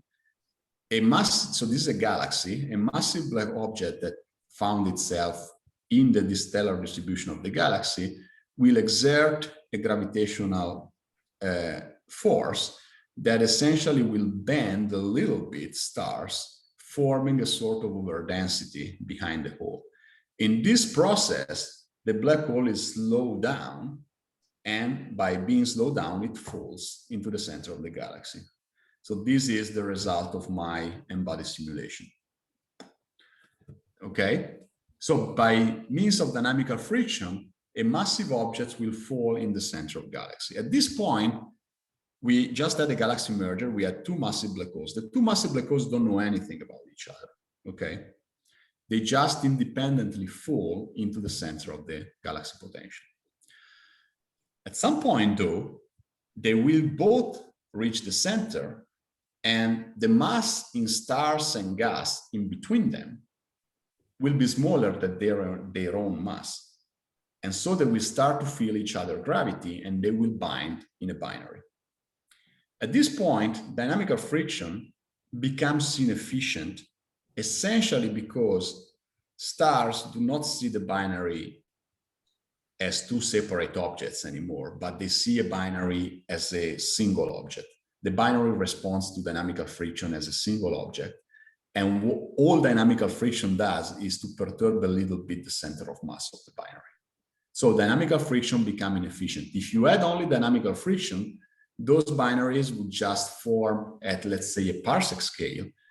But at the parsec scale, the typical gravitational wave merger timescale is much, much longer than the Hubble time. So those binaries would just stall there, okay? Luckily enough, we are still sitting in the center of a galaxy, post-merger galaxy, which is rich, certainly rich of stars, and likely also rich of gas. And stars and gas can interact with the central binaries in other ways in order to provide enough a mean to extract the binary energy and angular momentum and bridge this gap between the parsec separation where dynamical friction is not efficient anymore and the milli or centiparsec separation, depending on the mass of the binary, where gravitational wave emission takes over. Okay, and this in literature has been called, has undergone the name of last parsec problem. Okay, and there are ways to overcome this problem. The main way, the first way is to interact with the ambient stars, but now in a different way. So there is a different type of interaction that is now relevant. So it's not the collective small deflection of stars from the massive object, but is the individual interaction of the binary with incoming stars that are present in the center of the galaxy. Excuse me? Yes? Daniel have a question. Sure. There was a question on Slack. So if Maggie would like to ask. Yeah, so I'm really curious about how we can set the initial conditions to the final parsec problem, right? Because it's really important if the incoming black hole actually has an eccentricity when it starts to interact with the second black hole, right?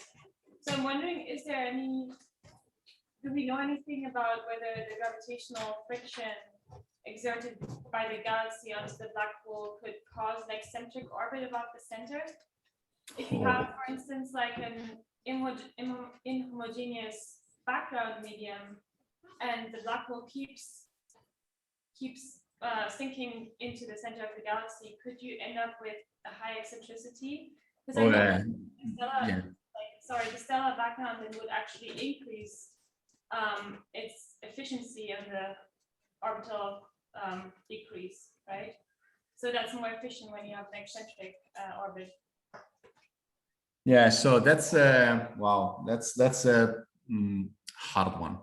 So so what happens to the eccentricity of the orbits of the black hole when it sinks to the center through dynamical friction is it's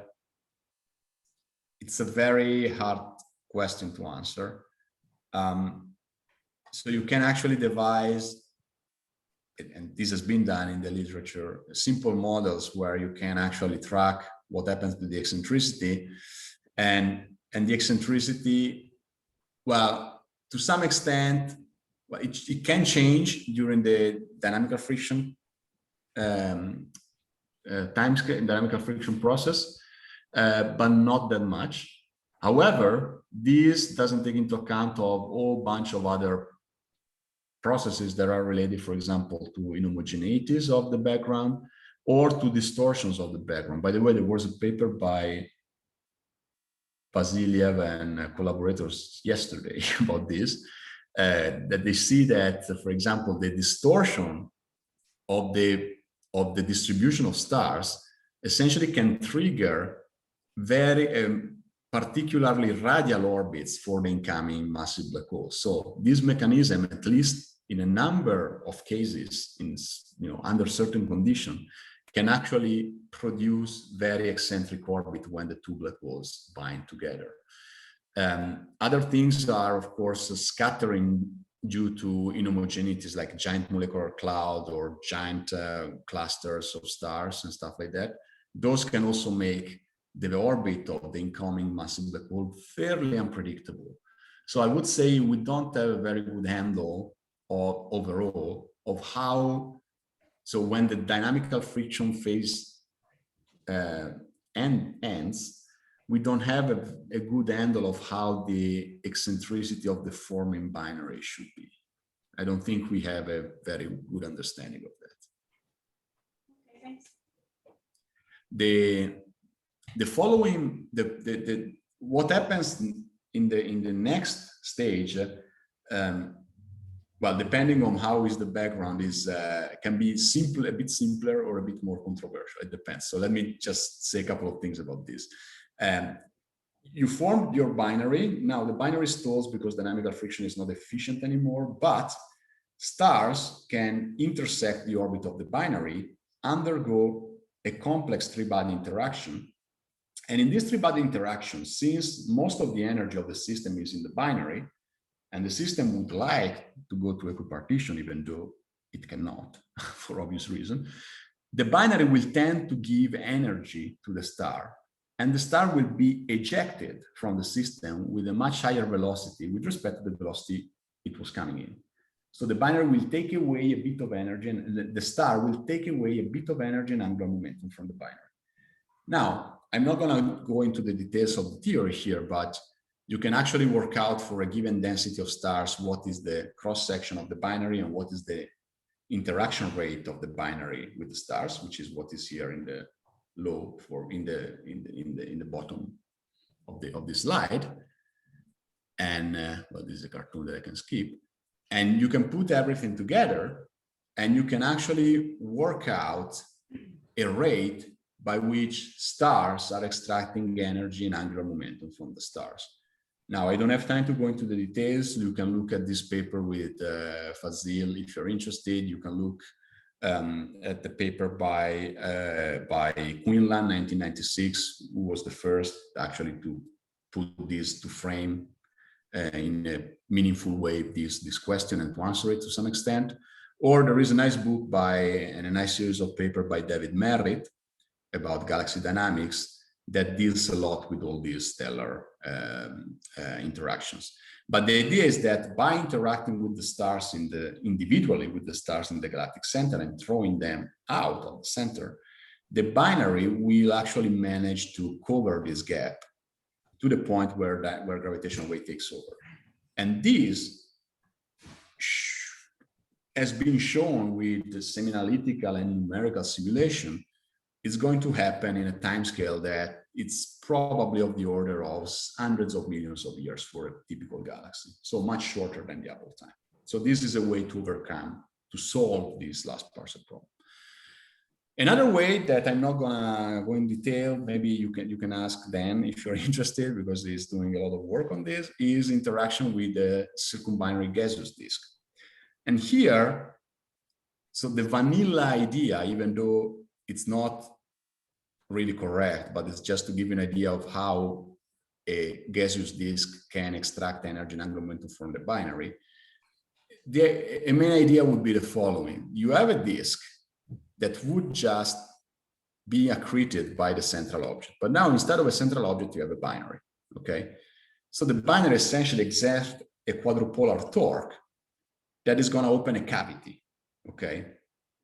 So if it's opening a cavity, it means that, and if gas doesn't flow onto this cavity, so what's happening is that the gas, instead of losing angular momentum in the disk, as it would do, is just piling up at the edge of the cavity. So the binary must be injecting in the gas the amount of angular momentum that the gas would lose, right, because of viscous processes.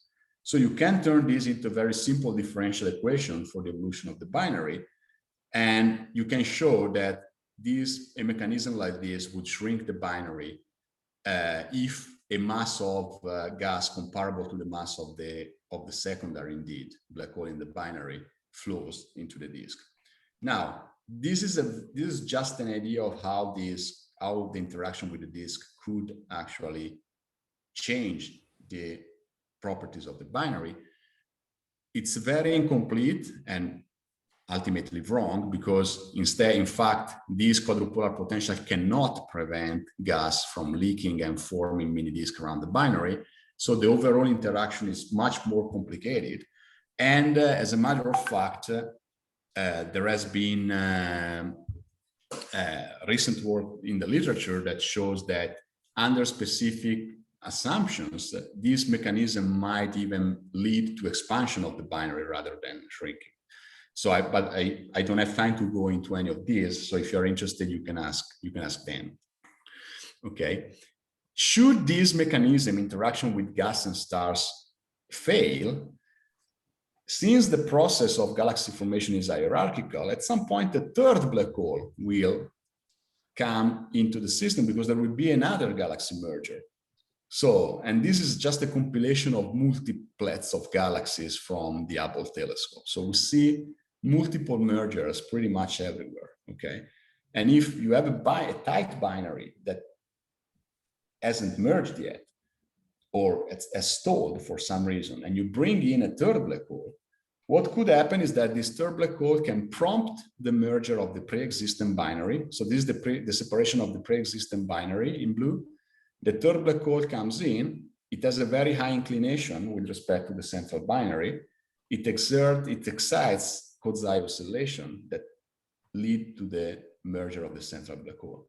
If those type of oscillations are not efficient to lead to merger, you can have a complex chaotic three-body interaction, the outcome of which could be either the ejection of the intruder or the merger of two of the three black holes. Because at some point, two black holes, by chance, will find close enough to each other in a very eccentric orbit, they will bind in a binary that have a very short gravitational wave emission. And this has been shown also to be an efficient way to produce galaxy mergers. The bottom line is that there is a wealth of physical mechanisms that are good candidates to actually bridge this gap and bring those massive black hole binaries from parsec scales to separation where they will merge because of gravitational wave emission. Now, do we see any evidence of this happening in the electromagnetic spectrum? Well, yes and no, in the sense that now I'm really going long with this lecture, but so here you see separation scales of the two holes and different means that can be indicative of the presence of a binary. So first of all, at very large separation, you can actually image two accreting black holes. So these two X-ray sources here. These are two accreting black holes at kiloparsec separation in a galaxy system that is at the early stage of a merger. As you proceed, as you get smaller and smaller in separation, of course, you don't have the mean to resolve the two black holes individually. The best technique to do that, the best resolution, is achieved via radio interferometry. And by radio interferometry, this candidate has been found here by Rodriguez in 2006. Those are two compact radio cores, which are indicative of the presence of the two massive black holes that are accreting at projected separation of few parsecs. So this is the closest massive black hole binaries that we are pretty sure about, okay? If you go to smaller separation, sub-parsec separation, things become much more complex because you have no chance to resolve things individually, but there is a whole bunch of possible signatures of the presence of a binary, both spectral signature in the spectrum of the black hole, of a quasar, for example, if these black holes are accreting, or photometric signature is, for example, related to periodicity of the source. So this is an example here shown in this panel, where you see a periodic behavior in the light curve of a quasar, and it's tantalizing to, you know, fit this with a sinusoid and interpret this sinusoid as the periodic period of a binary, the periodicity of a binary. So there is a number of candidates, there's a number of mechanisms that can give rise to periodicities. I wouldn't say that any of these is, you know, a definitive proven massive black hole binaries, okay? These are candidates, okay? So of course, if we manage to get these binaries close enough, they will be strong gravitational wave sources, okay? Can I interject? Sure. This periodicity, is this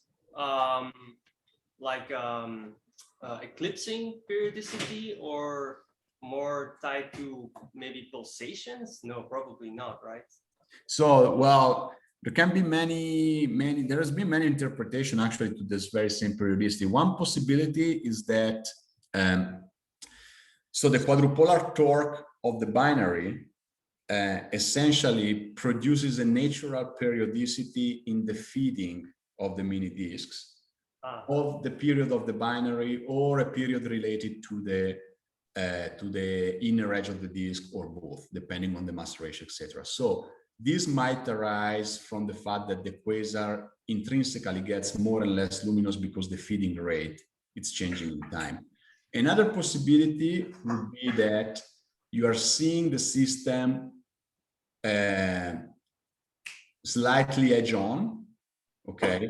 So you might see a change in luminosity due to Doppler boosting. So that's another possibility. And this would also happen on the period of the binary. So those are, you know, different interpretations of how a periodicity like this could be related, for example, to a binary. But, you know, if you want to know more about this, you should definitely ask Dan, because he had to work quite a bit on these sources. Okay, great, thanks. Exactly. So let me just, I think I have like 10 minutes or something, right? Yeah. So let me talk a little bit finally about LISA. So if we get to the gravitational wave emission stage, then those sources are going to be the loudest gravitational wave sources in the universe, essentially. So here you see the signal of a massive black hole binary in LISA, and this is like a 10 to the 5 solar mass system at redshift 5.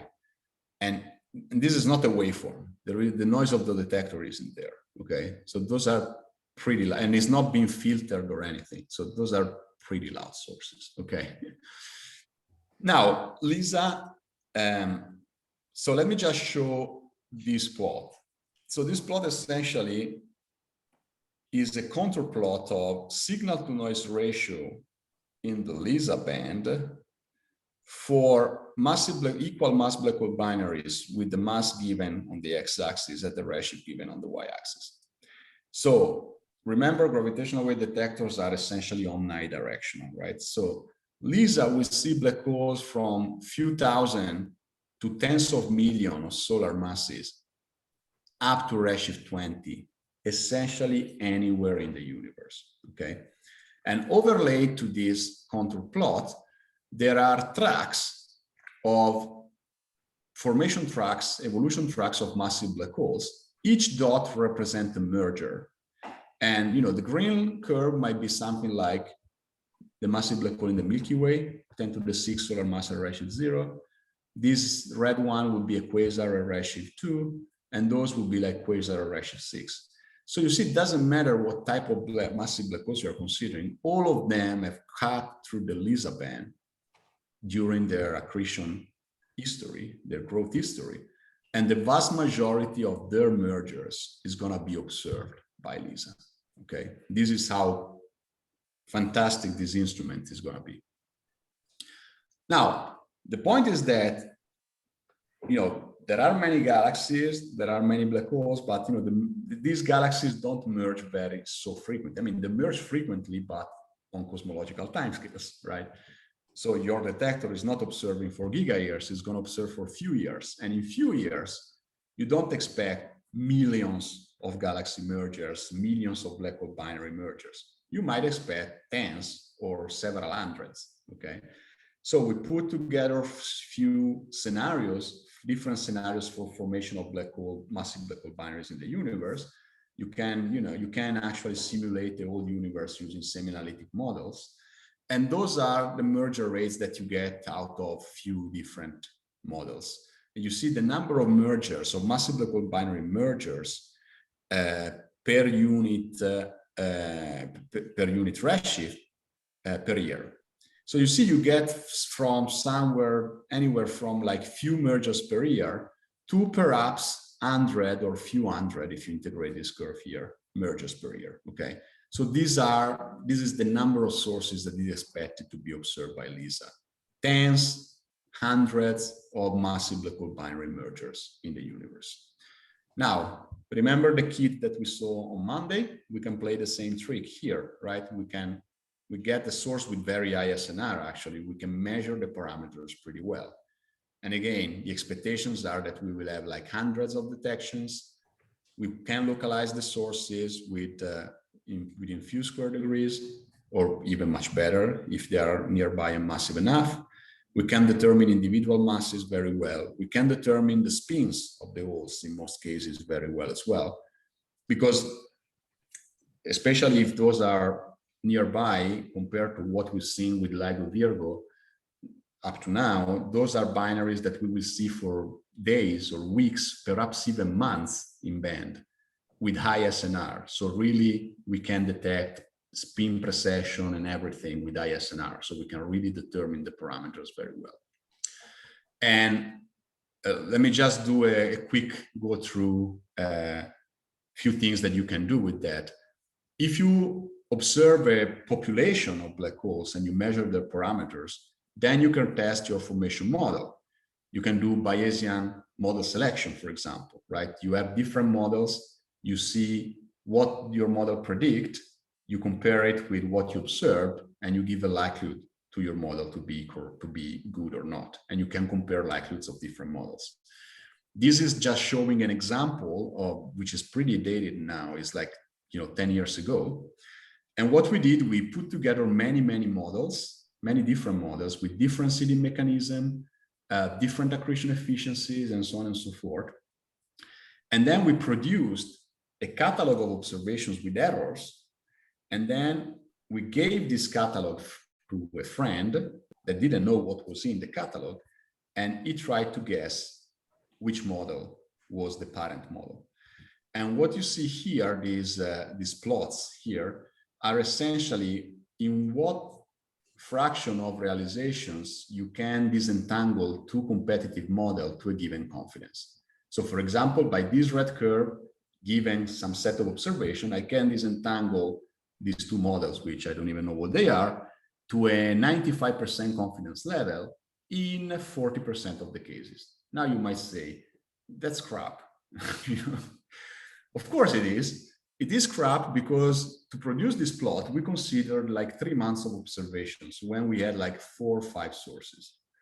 Because if you do this with a full data stream of 4 or 5 years of observation with 50, 100 or few hundred sources, all these plots will just collapse to the corners here. So you can perfectly disentangle the two different models. Of course, this is a very, very preliminary proof of concept because we consider a set of distinct models. The idea is that you can have a parametric model for the growth, formation and growth of massive black holes, where you parameterize the mass function of the seeds according to some astrophysical prior, you parameterize the accretion process according to some physically motivated prescription and stuff like that. And then you can use this observation to constrain these physics parameters. So this is like ongoing work, okay? This is something that we aim to do and we aim to prepare for when we have the actual observation of LISA. So yes. No, okay. So just a couple of more things. I mentioned that these observations are some of these sources have very high SNR, and this means that you can detect their merger and ring down with very high SNR. So for a bunch of sources, now don't forget about the plots here, and I don't have time to describe them, but what was showing here is that actually for a number of sources, for essentially all the mergers that you can detect, you are able to measure at least 3 quasi-normal modes. So you can really measure the mass and spin, and you can constrain the keerness of those black holes doing black hole spectroscopy, because you have so high SNR in the ring down. Okay. And last but not least, since now these are still black holes, but they are very massive and they are in the center of galaxies where they're expected to be a lot of gas, especially at high redshift, those might have associated electromagnetic counterparts. Now, what this counterpart would be, it's very uncertain. In order to dig it out, you need to perform GRMHD simulations around the binary. You need to get some meaningful initial conditions and so on and so forth. But there has been a number of ideas in the literature. You can prompt the emission, you can prompt the formation of a jet. You can squeeze the gas between the two holes to increase accretion and get more luminosity during the merger. You can have periodicity up to very close to merger because of this quadrupolar forcing of the binary. I mean, there's a number of ideas in literature which I'm not going to go through. Again, Dan and others in the room are good person to ask to if you have questions. But there might be electromagnetic counterparts to these events. And this would be great because if you have electromagnetic counterparts, then you can do a whole bunch of interesting things. For example, you measure the mass and the spin very well. You see accretion onto these objects. You can study accretion and formation of jets and so on and so forth onto sources with known masses and spins, okay? Which is actually something quite remarkable. And last but not least, and now I'm going to skip through a number of slides that I'm not going to talk about. Last but not least, again, if you have an electromagnetic signature, now you can play the game that you get the distance from the gravitational wave and the redshift from the electromagnetic signal. And you can use black holes, also massive black holes, to do cosmography. But now with sources which are at high redshift, up to redshift 5, maybe, okay? And this is just to stress that LISA might actually be unique, even if it's not designed as a cosmology machine, okay? Might be unique in a sense that with the variety of sources, it might allow you to constrain the geometry of the universe essentially using a wide range of redshift, from redshift 0, from the local universe, up to redshift 5. By using different sources, you can do cosmography with LISA using black hole binaries at low redshift, extreme acceleration spirals at medium redshift, and possibly massive black hole binaries at high redshift. And these are just some simulations where we show that, again, using the massive black hole binaries, we can again get omega naught and W to few percent level. And yeah, that was everything I had. So I think I stayed more or less within an hour. And if there is any question, I'm happy to take them, or just leave them in Slack and I will answer.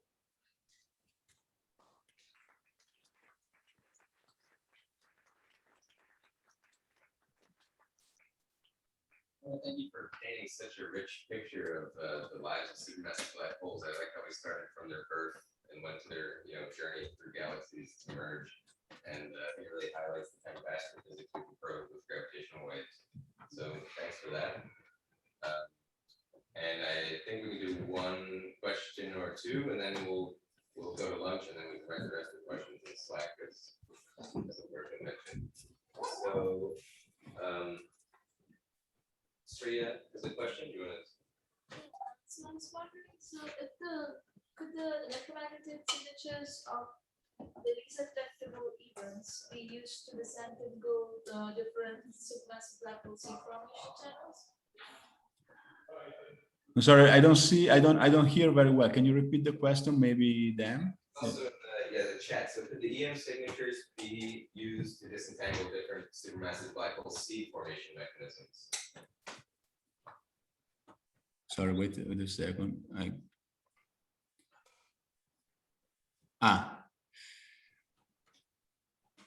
Oh, yeah. I mean, definitely, in a sense, obviously, observations, for example, with the Raman telescope, JWST, might be, with the JWST might be actually very useful, and also in the future with the Raman telescope, if we can get actually to see what's happening at redshift 6, 7, 8, 9 at very high redshift, and we get a grasp of what is the luminosity function of accreting black hole, of low mass accreting black hole at high redshift.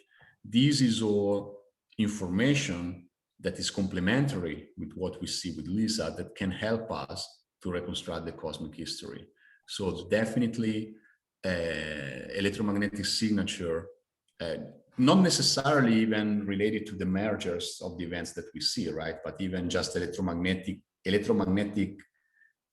observation of massive black holes at high redshift, even independent from the gravitational wave signals, might be very helpful in helping disentangle different models. Yeah, definitely. Just to follow up, so the sky localization of these mergers at redshift 6 to 8 is not very good. So how do we expect to use the other electromagnetic instruments, such as, like you said, Roman? Oh, yeah. Well,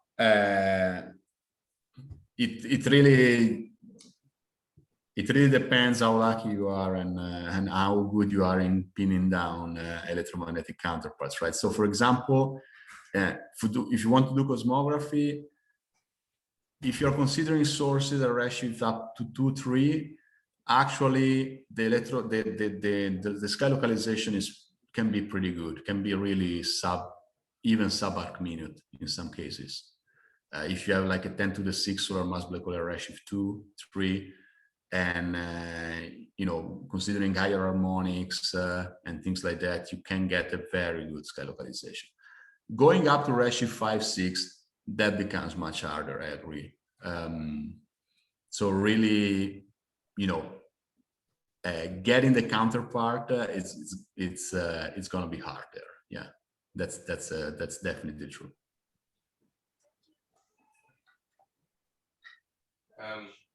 Last one in the chat.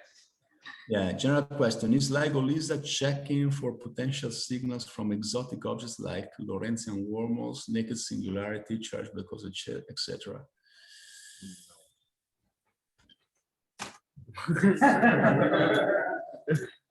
I mean, it depends on whether they so I don't know anything about this, so I'm honest. So it really depends on whether those systems produce gravitational wave signals that are in any way different from what you expect from standard, let's say, massive black holes, right? Because obviously, if they have a different signal, if they have a different type of gravitational wave signal, then as we are able to determine deviation from kernels to 10 to the minus 4 with Emrys, for example, right? Then we can pick small differences compared, with respect to what we expect from general relativity and from other from massive black holes. I don't know whether there are theories that predict that this type of compact objects would have a significantly different structure in their gravitational wave emission or not. So, in principle, LISA is observing something and is checking whether it's consistent or not with GR. And, you know, if it's not consistent with GR, then whatever can produce that comes into play, right? So. Let's thank Alberto again. That was really great. Thanks. Thank you all. It's been really a pleasure. And yeah, I keep an eye on Slack if you have more questions, and I'd be happy to try answer. Thank you. Have a nice lunch. Thank you.